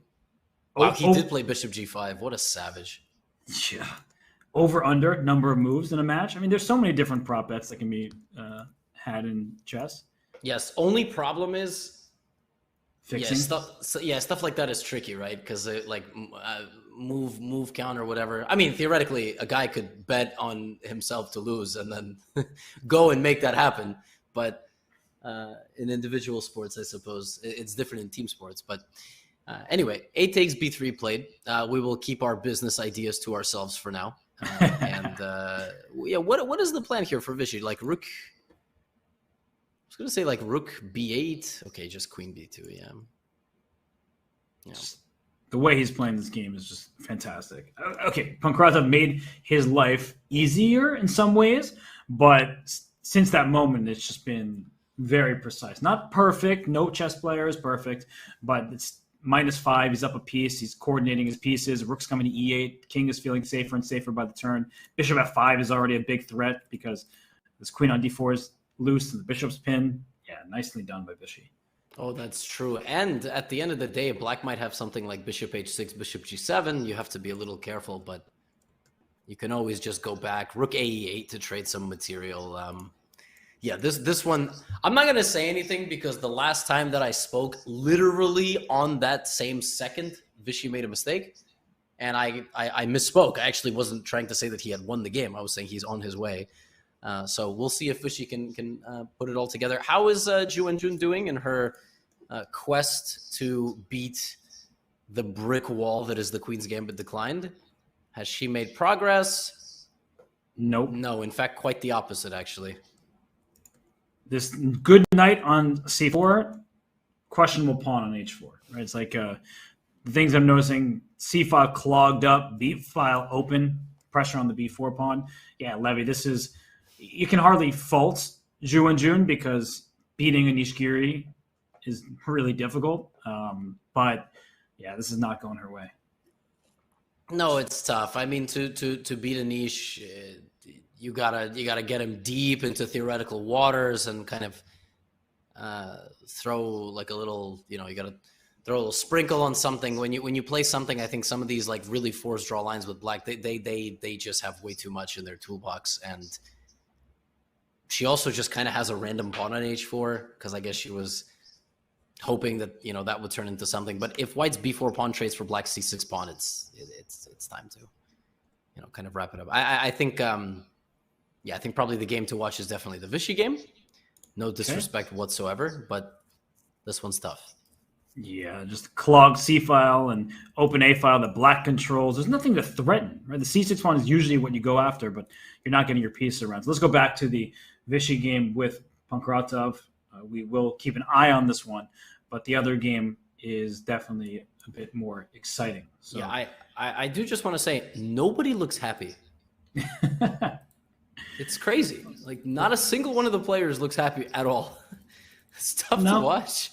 No, Anish should be the happiest of the four of them, but it's been a struggle, and you don't take any player for granted. And for Vishy right now, he's down to 3.5 minutes. So with the material being two, is it just one pawn? It's just one pawn. Never mind. I was like 2 pawns for a piece and a potential attack, but it is only 1 pawn for the piece. Yeah, it's only a pawn, and it doesn't even really, you don't even feel the pawns here. You look at the black pawns on f7 and g6 protecting the king, but other than that, ain't nothing going here. You get the queens off, Pankratov has no attack. Okay, but Vishy has 3 minutes, and that is making me concerned a little bit. Yeah, I'm worried about the internet gambit, but Vishy usually has stable connection. And then I'm just a little concerned because the king is open. Rook g2 can happen. Sacrifices on g6. So Vishy trying to be perfect here. And sometimes perfect is the enemy of the good, where you're just spending way too much time trying to find the best computer line every time. Yeah, for sure. I was going to say, I feel like Vishy's at the point in life where he shouldn't be paying for internet. They should be paying him to represent the internet company. I mean, I think it's kind of ridiculous if you're Vishy and you're still paying for stuff like that. You know, you got to get the best of the best. Yeah, he's going to make a few more moves. He still has to be careful. Like, there's still various bishop takes G6 things lurking. But, in fact, a move ago, bishop takes G6 looked pretty scary. Yeah, I guess the plan was... What was the plan? You can't take, right? Because then the queen just takes, and you get queen h5. You get checkmated over here. So I guess rook e2. Oh, what, bishop f7? No. Bishop f7, king h8, I guess. Or can you take? Oh, you can take. Yeah, my king's gonna run away. He learned a lesson from Pankratov. You know, the king can. Yeah, anything you can do, I can do better, right? Wow. No. Okay, I think Vishy has 1:45 though. I don't like this. Like, yeah, queen d4. Vishy's just very tentative. It feels like. There we go. And can you take. Wait? Now can you take? Because after queen takes, there's bishop g7. Yeah, I don't know what the idea there was. I mean, I think the idea was I'm done. Well, he kind of tilted here because he actually had a chance when Vishy's down to 1:40 seconds, and there's the potential of an attack, even if it's not going to work out. Just immediately giving Vishy obvious moves is not the way to go. I feel like Pavel and his current facial expression is basically a microcosm of what chess feels like. It's just pain. And Vishy's just sort of like reading a book or studying, rocks or something. Like he's got a magnifying glass and he's like studying leaves that he collected or something. He just always kind of has like a nice kind of calm demeanor. Pavel looks distraught, and it's crazy because he played so well for 3 games. And you know what I keep forgetting, Levy, is that there's going to be another game for Pavel. I'm looking at him as if he just lost the most important game of his life, and maybe that's true, but he gets another game after this. Yep, and that's it. Resignation. If queen takes f5, queen takes g1 with check, then this queen is picked up. So Vishwanathan Anand, the 5-time world chess champion, wins with black. He needed to get this one, and they're going to Armageddon. They are going to Armageddon, and that was one of the most peculiar games I've ever been a part of commentating on. I don't understand what happened. I don't understand what happened between games 3 and 4 that caused such a thing. I'm just confused, man. Yeah, there really is no explanation. And I think Pavel will be the first person to say, like, what was I doing? I was playing a good match. I was up a point. I was holding with black. I won my game with white. And then to play g4, king d1, and all this stuff in a Sicilian, especially when you play the Moroxi bind. You just get the bind. You don't open the position up for your opponent. Yeah, super strange. Super, super strange. A very odd match also for Vishy to be involved in. Vishy is now going to just go catch a breather. Now, there is a bidding process, right, for the Armageddon. We should remind the viewers. So we do have, obviously, one more game here. Ju and Jun has to win to force the Armageddon. It's not looking likely. It looks like Anish will win and advance here in Group F. But the other 2 players remaining will now start a bidding process. Now, Robert, is it like eBay where you have bid this, bid that, or do they just submit the amount of minutes they would be willing to start with once and the lower bid wins? They do that. So the team is working hard behind the scenes, communicating with the players. There is no increment in Armageddon. That's easy to forget when you play 4 games with a 2-second increment. So they're talking to players who separately submit their bid. And yesterday, for example, in the first matchup that went to Armageddon, Rauf Mamedov bid 12 minutes. Nihal Sarin bid 11. So Nihal got 11 minutes with the black pieces and draw odds, whereas Rauf had white with 15 minutes, but he needed to win that game. Understood. Can they bet seconds, like 30 seconds? They certainly can. Okay. Do they know that? They should. I'm pretty sure it's communicated to them, but okay. I'm gonna ask because I wasn't. Gotta go for the strategic 10:45. You know what I mean? Was it Hansen yesterday who, after winning with 3 seconds on the clock, was on stream and then said he didn't know there was increment? He didn't know there was no increment. I'm pretty sure that's what he said. Which is crazy. That's completely on the players. It's yeah. Told them, yeah. Yeah, Hansen also has played in Armageddon before, I think, and against Fedoseev maybe, where he also didn't know there was increment. So it's like a recurring theme. Yeah, Anish has won the B pawn, by the way. Absolutely best case scenario here. White makes draw. White is no longer eligible to win this game. Anish has Netherlands internet. It's probably the best in the world. I've seen it at 1 ping. He's going to be all right. I'm sure their fiber optic cables are really solid, and Anish will be moving on. And he is going to await... no, he already has an opponent. He will be taking on Raunak Sudwani in Group F round of 32.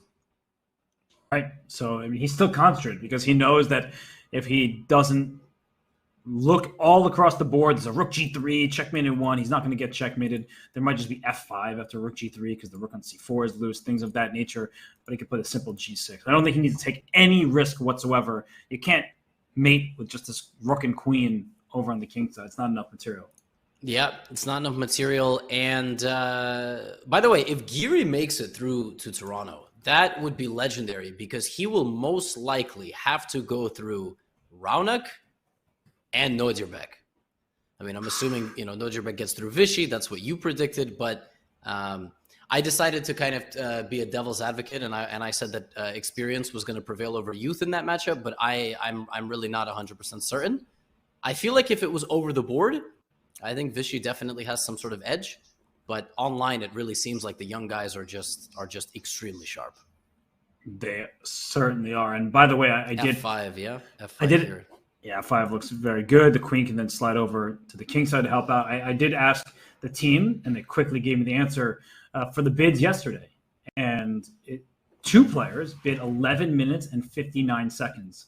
Kirill Aleksenko and Le Quang Liem did so, and their opponents bid 12 minutes. So they bid 1 second under their opponent. Wow. 5 head. Genius. That's like the price is right, No, that's really, really smart. Wait a second, but both Aleksenko and Le Quang Liem lost. So maybe their bids, while they got the color of their choice, it didn't work out for them. But Nihal did win, right, with less time. But he bid 11 minutes on the dot. He kept it nice round numbers. Right. That was crazy, by the way. I mean, to win with black, not even to make the draw with black. Well, Armageddon draw is very tough result. I mean, it's generally is a winner and a loser. I think Armageddon, the level of play also plummets. I think that's been studied. Will we go to a break before the Armageddon, or are they just gonna roll directly into it? Yeah, we'll get a break before that because the players need to get set up and all that stuff. So, by the way, does this position look like minus 4.6 to you? It's amazing, these neural net engines that you're like, okay, black is better. In the old days, Capablanca would win this with his eyes closed and he'd demonstrate great technique. Now it's like minus 4.7. I think that's because of the line C5. Yeah. Okay. Well, actually, that was not the no. And yeah, Queen H6. I was thinking Rook D4, H5, Rook H4, or something like that. But there might even be mate, like Queen B1, Rook D1. Oh my gosh. Look at that! It's happening. Oh, there's also Queen B1, Rook H4 if you play H5. Yeah. So this is So now the Queen and Rook team up and the King's being made. It really did not look like a position that was so overwhelmingly advantageous for Giri, and it makes perfect sense now that I've seen what's happened. So this looks pretty natural. So I don't know. Are we allowed to disclose to the public what people have bet? What Pankratov and Vichy have wagered? I don't know if that's actually, we only have Pankratov. We don't have Vichy's bid yet. So yeah, we don't have the Vichy bid. But these bids are, that's, I guess we don't have Vichy's bid. We don't want to say anything because it's all done just to one person who relays it to us. So it's very secret. Yeah, we don't want to tell the broadcast the bet and then one guy hasn't submitted. Yeah, that seems like it would be tampering. And, that would also require either Vichy to be watching the stream, which he's definitely not doing, or somebody to actually know Vichy. And, the chat, they'll pretend like they know people. They're like, yeah, Vichy's my guy. I doubt anybody here. Maybe there are some people who happen to know Vichy personally. By the way, Anish only needs a draw, so he's probably not even going to win this game. He's just going to make a draw. There's actually some pretty hilarious ways to lose. Like if White tries to chase the king out and it gets to f6 and it's mate for White, but yeah, Anish is not going to blunder that. Like for example, you could accidentally allow like queen e2, king g5, queen g2, and then but there's even queen b2 at the end. So I'm just looking for ways to lose, but I think that's it. Queen e1 should be 3-5. Yep, Anish Giri shaking his head because he knows he's going to get trolled for making a draw in a winning position, but he does advance to the round of 32.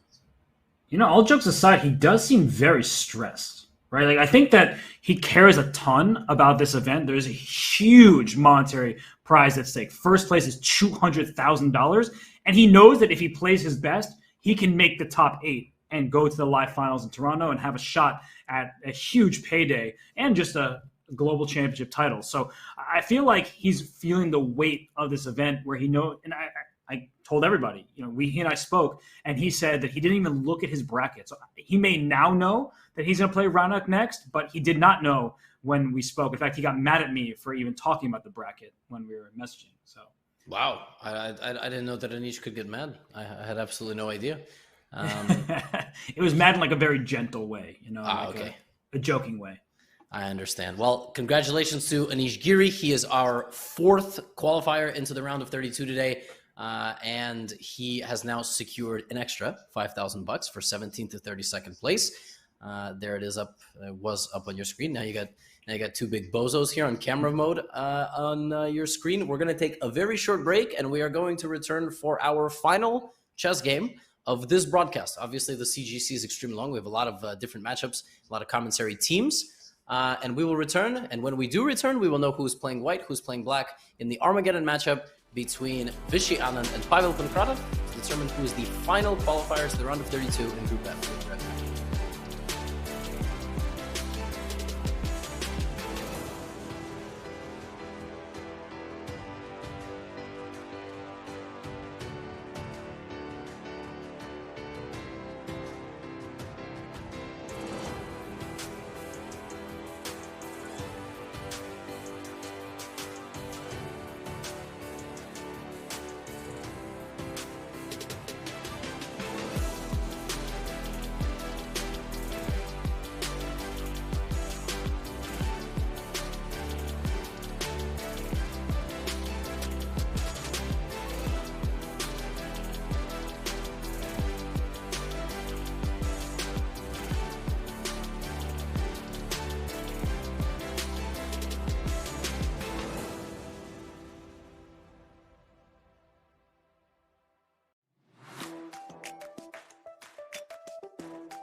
open to anyone, all around the world. The Chess.com Global Championship offers the dream of playing against the best.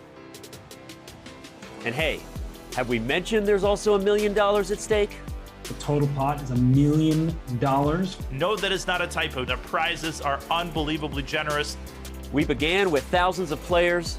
Now only dozens remain. There it is. Oh my God! Wow. Eric Hansen! This is crazy. Eric Hansen moves on to the round of 32 in Armageddon fashion. The CGC knockout phase has arrived. There are those who played their way in, and some are here thanks to their well-earned reputations. No matter who you are, things are about to get very, very real. What did you just literally did? What?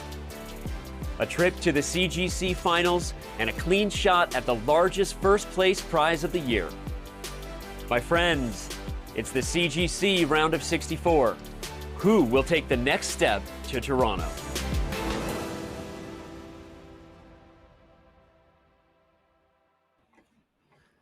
Welcome back, everyone, to the Chess.com Global Championship. Today is the second day of action here in the knockouts round of 64, and we are finishing our morning coverage with an Armageddon.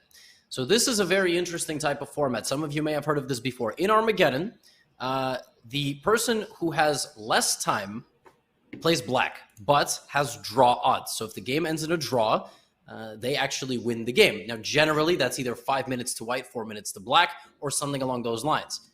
But we have a bidding system, Robert. And would you like to fill in the viewers on what we just got told during the break? Yeah, I'm still typing to the team behind the scenes because Vishy Anand bid 7 minutes. So he will have the black pieces with 7 minutes. Pavel Pankratov will have 15 minutes with white, and Pavel needs to win.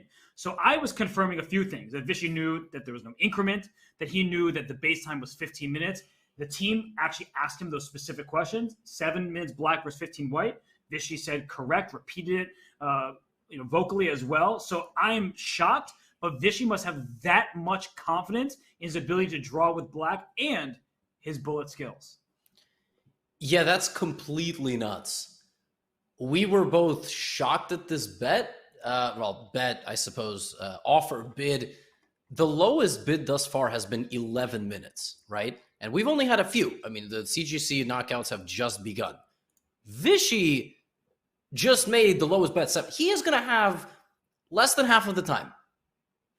That's ludicrous. And it's not like he gets Armageddon 40 moves, 60 moves. That is one of the formats of Armageddon that has happened before. After 60 moves, you get an extra bonus second if the game goes that long. That's crazy. That is a savage wager. And Pankratov bid 14 and a half minutes. So you know he wanted the white pieces. He only was going to give up 30 seconds on his clock. And so Vishy could have bid 14 minutes and 29 seconds and he still would have had black and draw odds. But you, of course, don't know what your opponent's bid is. 7 minutes is... What? 7 minutes? That feels like a typo. He just said the wrong number. But no, Vishy's that confident.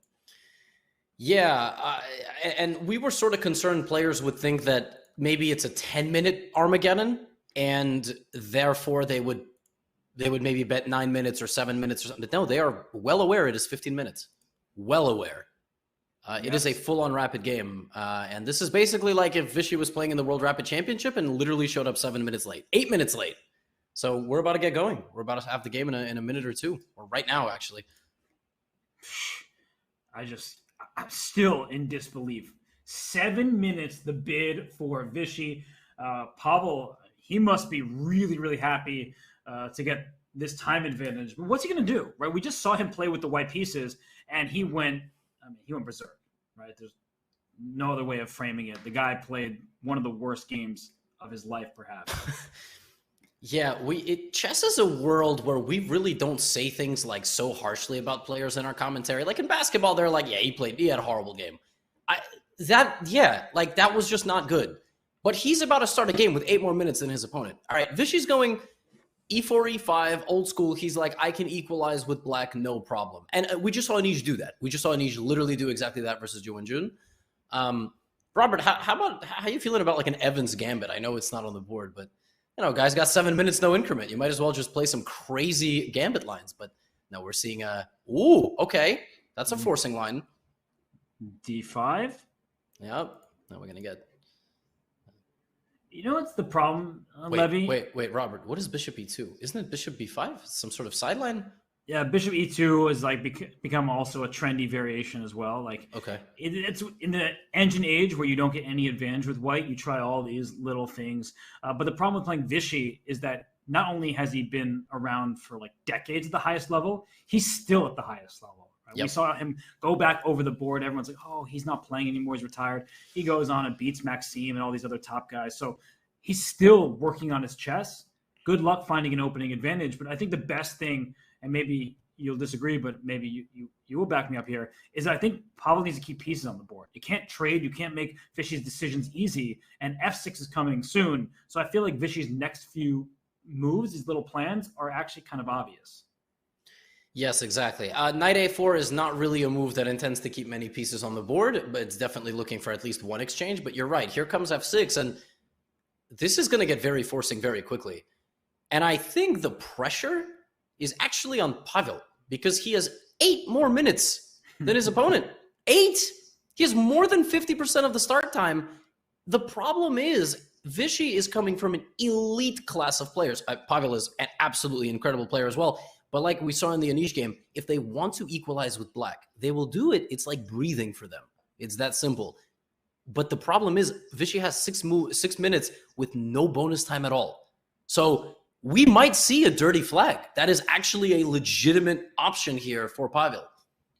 Yes. Yesterday, we saw a couple players attempting the dirty flag. Ralph Mamedov could not make it work against Nihal Sarin. And then Lequang Lian, he played it out down 2 queens and got checkmated against Eric Hansen. But the way Vichy has played thus far, he spent a minute for 12 moves, but he, I think, feels very comfortable with his position. I think he's done the early stage of the game quite well. But if he keeps spending like 8 to 12 seconds per move, that's when I'm going to get really worried on his behalf. Yes, exactly. And as we can see here, okay, we're going to probably see DE5, but Knight E5 is not unreasonable either with the intention of F3, F4. I actually really like Pavel's position, and I believe he's even spent less time than Vichy, despite having more of it to begin with.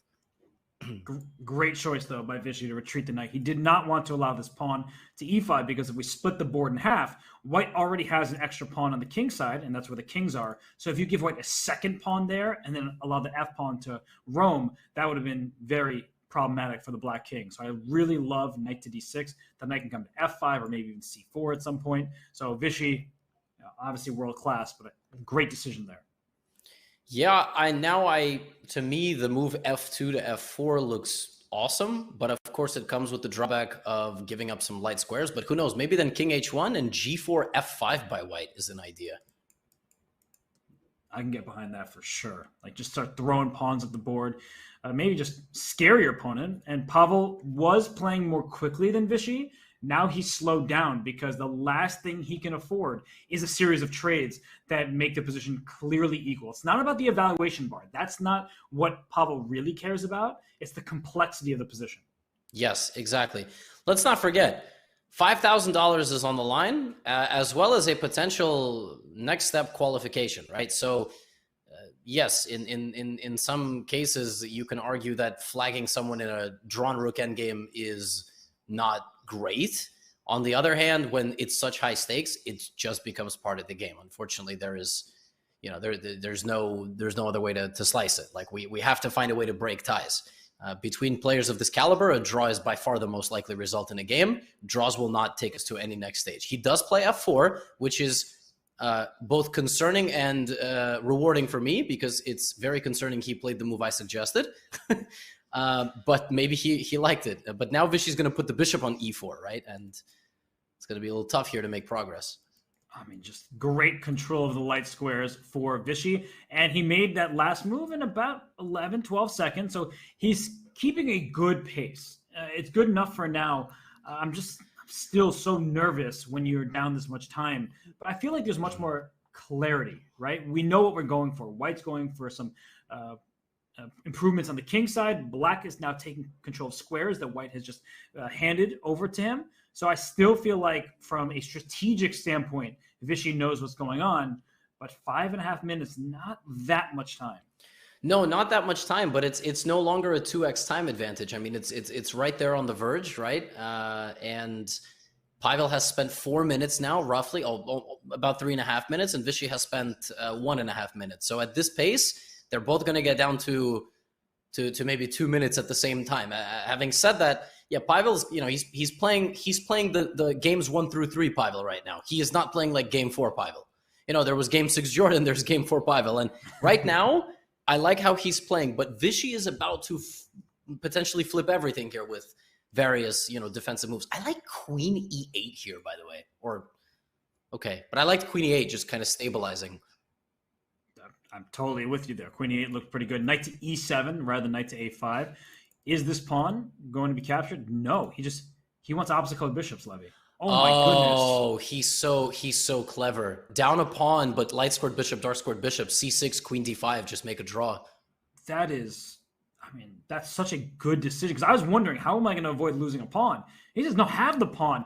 And the best players in the world, they do this all the time. They know when the material equality is not worth it. It's about the activity of the pieces. So giving up a pawn in C4, just to very quickly show you what that looks like.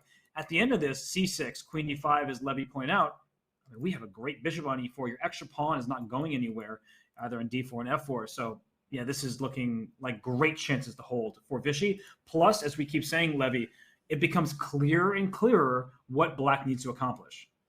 Yeah, Pavel does not want that to happen, but now the problem is he's going to have some serious difficulties, I think. Can't Black take on E3 and play the move C6 and just be absolutely chilling? Yes. It just looks so good. I mean, or that. Okay, I'm kind of shocked he didn't take on E3. But Vichy's being stubborn. That's what he's doing. He just doesn't want to. Okay, bishop C1's a great move. Mm-hmm. No, that actually was a missed opportunity, because we keep talking about this. You want clarity. You want the position to become more obvious what to do. Now with the bishop on the board, is B3 about to hit you at some point? A3 is hanging for the moment. But these are things now you have to consider that were not available had he just captured this bishop on E3. We're getting dangerously close to very, very suspicious time territory. Like, I think when Vichy's clock hits 3 minutes, that's when things are going to... If there's this amount of pieces on the board, that's when things are going to get really dangerous for him. Because if Pavel does this the right way, which is not easy, your heart's probably pounding. Well, I don't know. Pavel just looks cool as a cucumber. But I'm sure there's a lot of stress there. Everybody kind of handles it differently. So, but Vichy's catching up. It's... Okay, that's... Wow. G4. What a move. Love it. The move you have to play in a position like this when your opponent's at 4.5 minutes. So what is Vichy's response going to be? Now, Levy, the more I think about it, that knight takes E3, that's a huge missed opportunity from Vichy. Like, I think that would have solved many of his problems. These knights are superfluous knights. They're fighting for the same squares, and this bishop on C1 maybe later in the game will become active, even after move like F5. Yeah, and now we might get Queen G3 here. And H4, H5. Like, White's position is suddenly playing itself. This is not a good situation. Vichy has run out of moves that are kind of like easy moves to play to improve your position. It's about to get really... Yeah, he's going to have to rely on moves like this, mostly because of the time situation. He just has to play quick moves. What a weird place for that bishop to sit. Is he going knight E4 now? The bishop can't be attacked. If that bishop can be attacked, it's just going to get trapped. But the queen has nowhere to go on the third rank to attack. And if you play queen F3, there could even be a knight D2 fork at some moment. That's so ridiculous. Maybe there's takes, queen C3, knight F1. Oh, but then there's like rook F4 at the end or something. I mean, it's super, super wild. I mean, if I'm going to put, a wager on who between the two of them might blunder a tactic and a time scramble, it's really tough to predict that Vichy will do that, right? But here it is. I just mentioned 3 minutes is on the clock for Vichy. Anything below 3 minutes, nothing good is going to happen. Okay? It's like, Robert, you and I are New Yorkers. Nothing good happens between 2 and 3 a.m. Okay? Except maybe some parties. But it's a bad time to be out on the streets. I mean, but here's the thing. Pankratov has to also grasp the fact that the position is very sharp. Will he continue to push forward, and how? Yeah, it's easy to blunder here.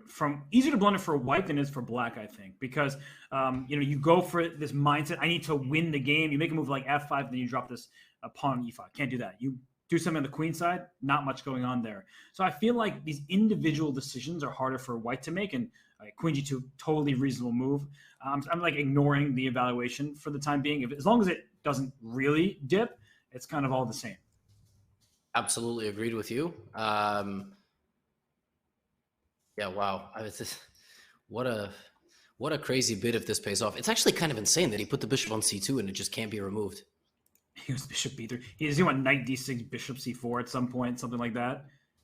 Or knight takes e5 and then bishop c4, trading off the light square bishops is huge for him. And then look at this knight on e4. Good luck getting that out of there. That's one of the reasons I was worried about that f4 g4 plan. But Vishy somehow has made this work, and it's fascinating. It looks so intimidating to play black here, but white can't move anything. White relies too heavily on the blockade in the center. So maybe white has to play knight d3 before making more progress, but that just seems like a bad move. It just seems like a step in the wrong direction. Yeah, I agree with you. Also, Vishy has spent about 3.5 minutes. He started with 7, just to remind everybody, and Pankratov has now spent 8 minutes. So in terms of time consumption, Pankratov's doing the right thing. He started with so much extra time. But when you start feeling like you're the one thinking a lot, your opponent's playing quickly, you start trusting your opponent or getting worried that they have a better grasp of the position, I wonder if Pankratov's in that mindset. He looks fully concentrated, Levy, but I get the sense that he kind of is trusting Vishy, and that can also add to your nerves. Absolutely. And also realizing that you actually don't have forward progress. It's a very frustrating feeling. And to mention, not to mention that your time gap has gone from 8 to 3 minutes. So I did mention a while ago that they're going to get to around 2 minutes at the same time because of the pace of the game. Wow, that is a giant decision by Vishy. I am shocked. But bishop c4, you think? Where else is that bishop going? I guess there's like a queen c5 check at some point, but this bishop comes out to e3. This is becoming a potential nightmare for Vishy. If this pawn can get up to f5, oh boy, bishop e3. Does he have d4? Bishop f2 and queen f2. Yeah. Oh, wow. Okay, I'm so tempted to play d4 and bishop d5, but my bishop is hanging on b3, so I can't get away with that.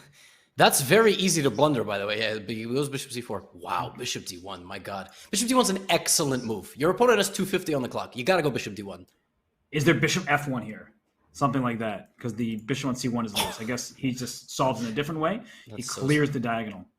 Yeah, the insane thing is Vishy has to just play on instinct. And the thing is, Vishy is not like, a 16 or 17-year-old player. Like he's not playing moves in a millisecond like they do in Hyper Bullet or these insane bullet matches. Like mouse speed actually becomes a factor as you get later and later in the Armageddon. Wow, f5, this is unbelievable. What an Armageddon game. 4 results are possible here.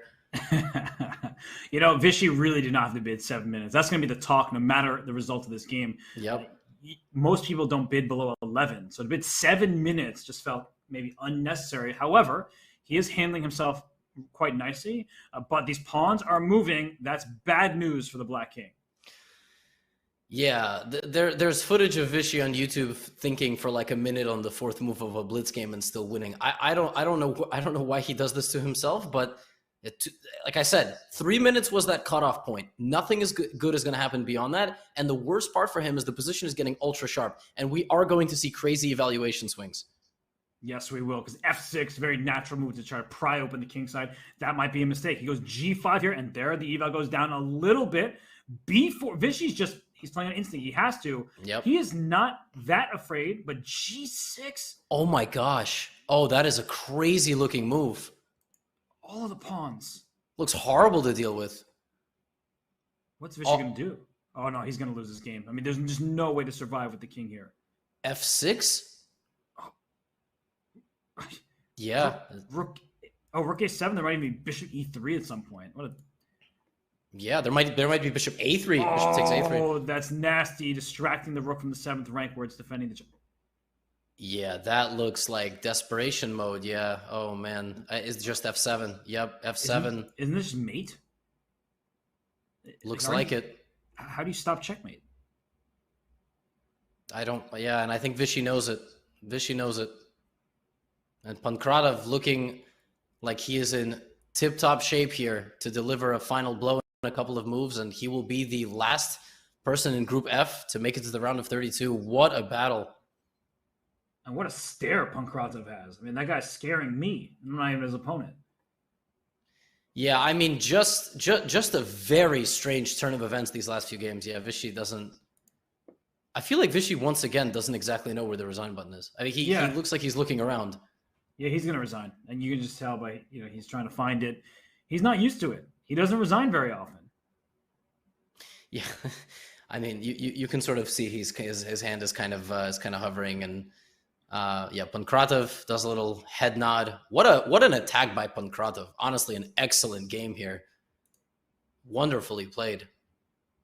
Yeah, it was definitely decided before move 1. I mean, 7 minutes, Levy. We were trying to give him the benefit that he has officially resigned. Pavel Pankratov has spoiled all of your brackets except for 5 of you out there. So you can thank him that you don't have a chance at $100,000. Yeah, what an absolutely amazing day at the office for Pavel Pankratov, who in 4 of these 5 games played like he had been, the favorite in the matchup. He was just rock solid. He was tricky. He was resourceful. And he's still shaking his head because he's kind of unhappy with the way this all transpired, because he was up 2-1 and the last game did not have to go the way it did. He was white. He didn't know exactly how to handle the position when he only needed a draw.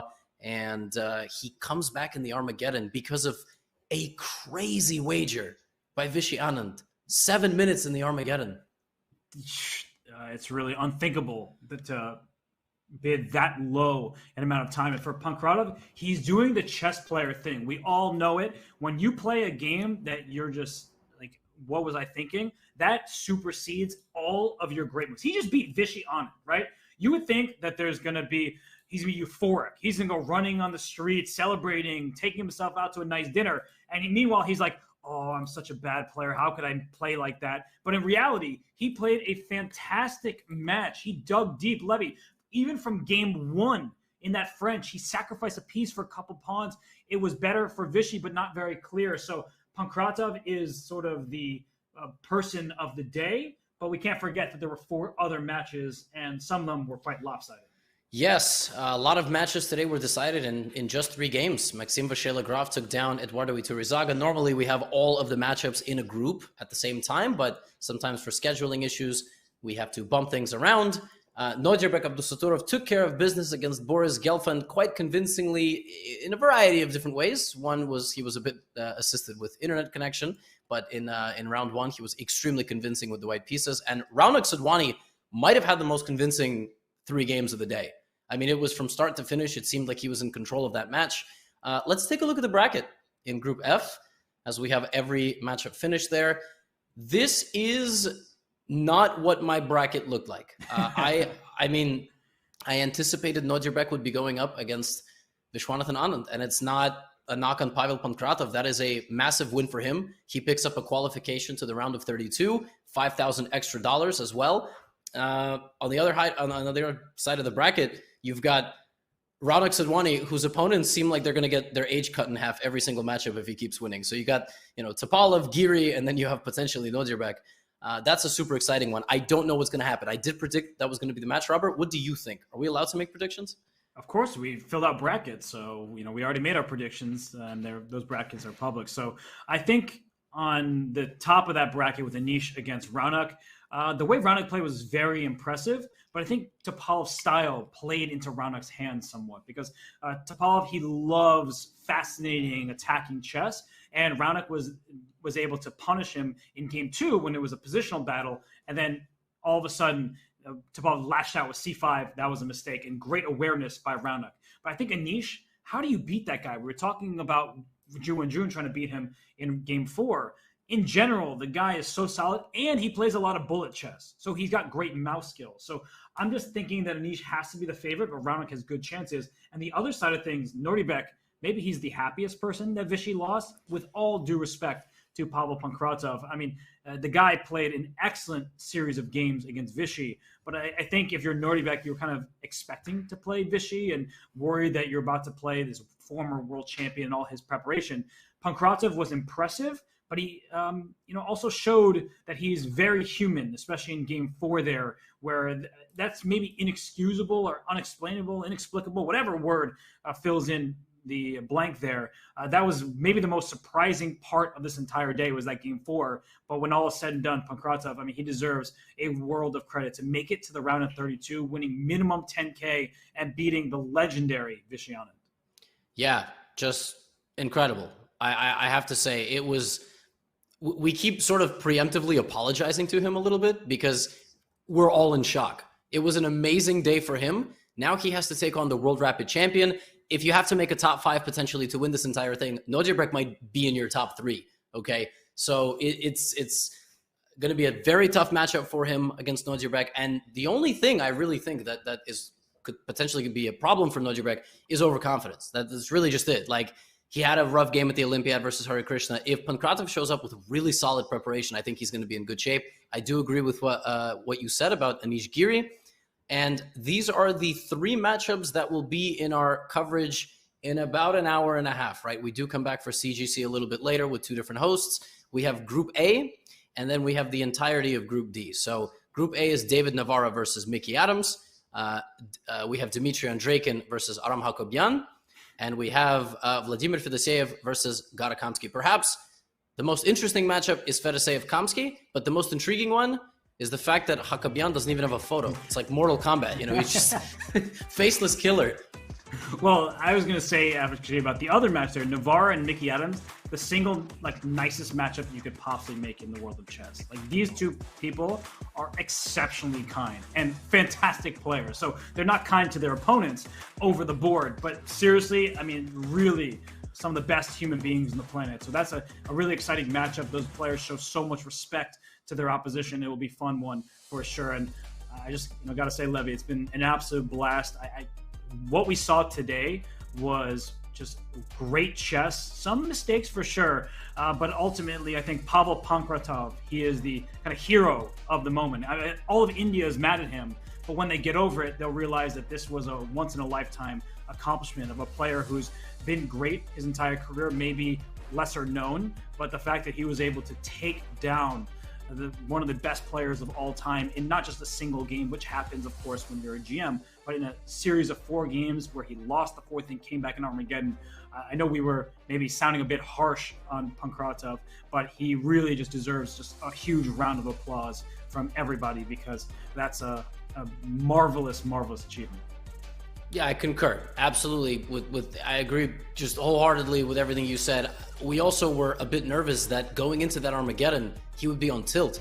And I think he was definitely boosted up a bit by what will go down as the questionable decision of the match, the talking point of the match of Vichy Anand, knowing he was getting a matchup of 7 minutes versus 15. It was 100% confirmed with staff, at least from what we saw. And for a while, it was going quite well. He got within about 2 or 3 minutes with a stable position, but Pavel just went on the attack, and he deserves full credit for a massive upset. Group F is now set in stone, and we will end our morning coverage of the Chess.com Global Championship. We'll return in about 90 minutes with the entirety and both matchups of Group D, as well as a bonus matchup of Group A. Robert, if I have to wake up at 5:30 in the morning, there's nobody I would rather talk about chess with. All right, so I hope you feel the same. Although I gotta say, you and Naroditsky are a very good duo as well. So I'll be Walmart Naroditsky for you. I was gonna say that I hope Lucy's not offended by you saying that, but I'll talk chess. I said talk chess. Maybe I wouldn't eat breakfast or something, but I'd be a little too gross at 5 in the morning. But this was a lot of fun. It was an absolute blast, Levy. Thanks for joining me, and looking forward to more coverage. And thanks to everybody who tuned in, no matter where you are in the world. This is the Global Championship, so we appreciate all of you from around this globe. And Levy, again, I really got to thank you. It's an absolute blast. Waking up early is tough, but when I got to cover it with you, it makes it that much easier. I agree, and I think we are gonna do the same thing tomorrow, if I'm not mistaken. But we do have more chess for you coming up in 90 minutes. This was the morning coverage of Day 2 of the Chess.com Global Championship, round of 64 knockout. You can go take a break, go have a snack, and we'll see you back here in about an hour and a half.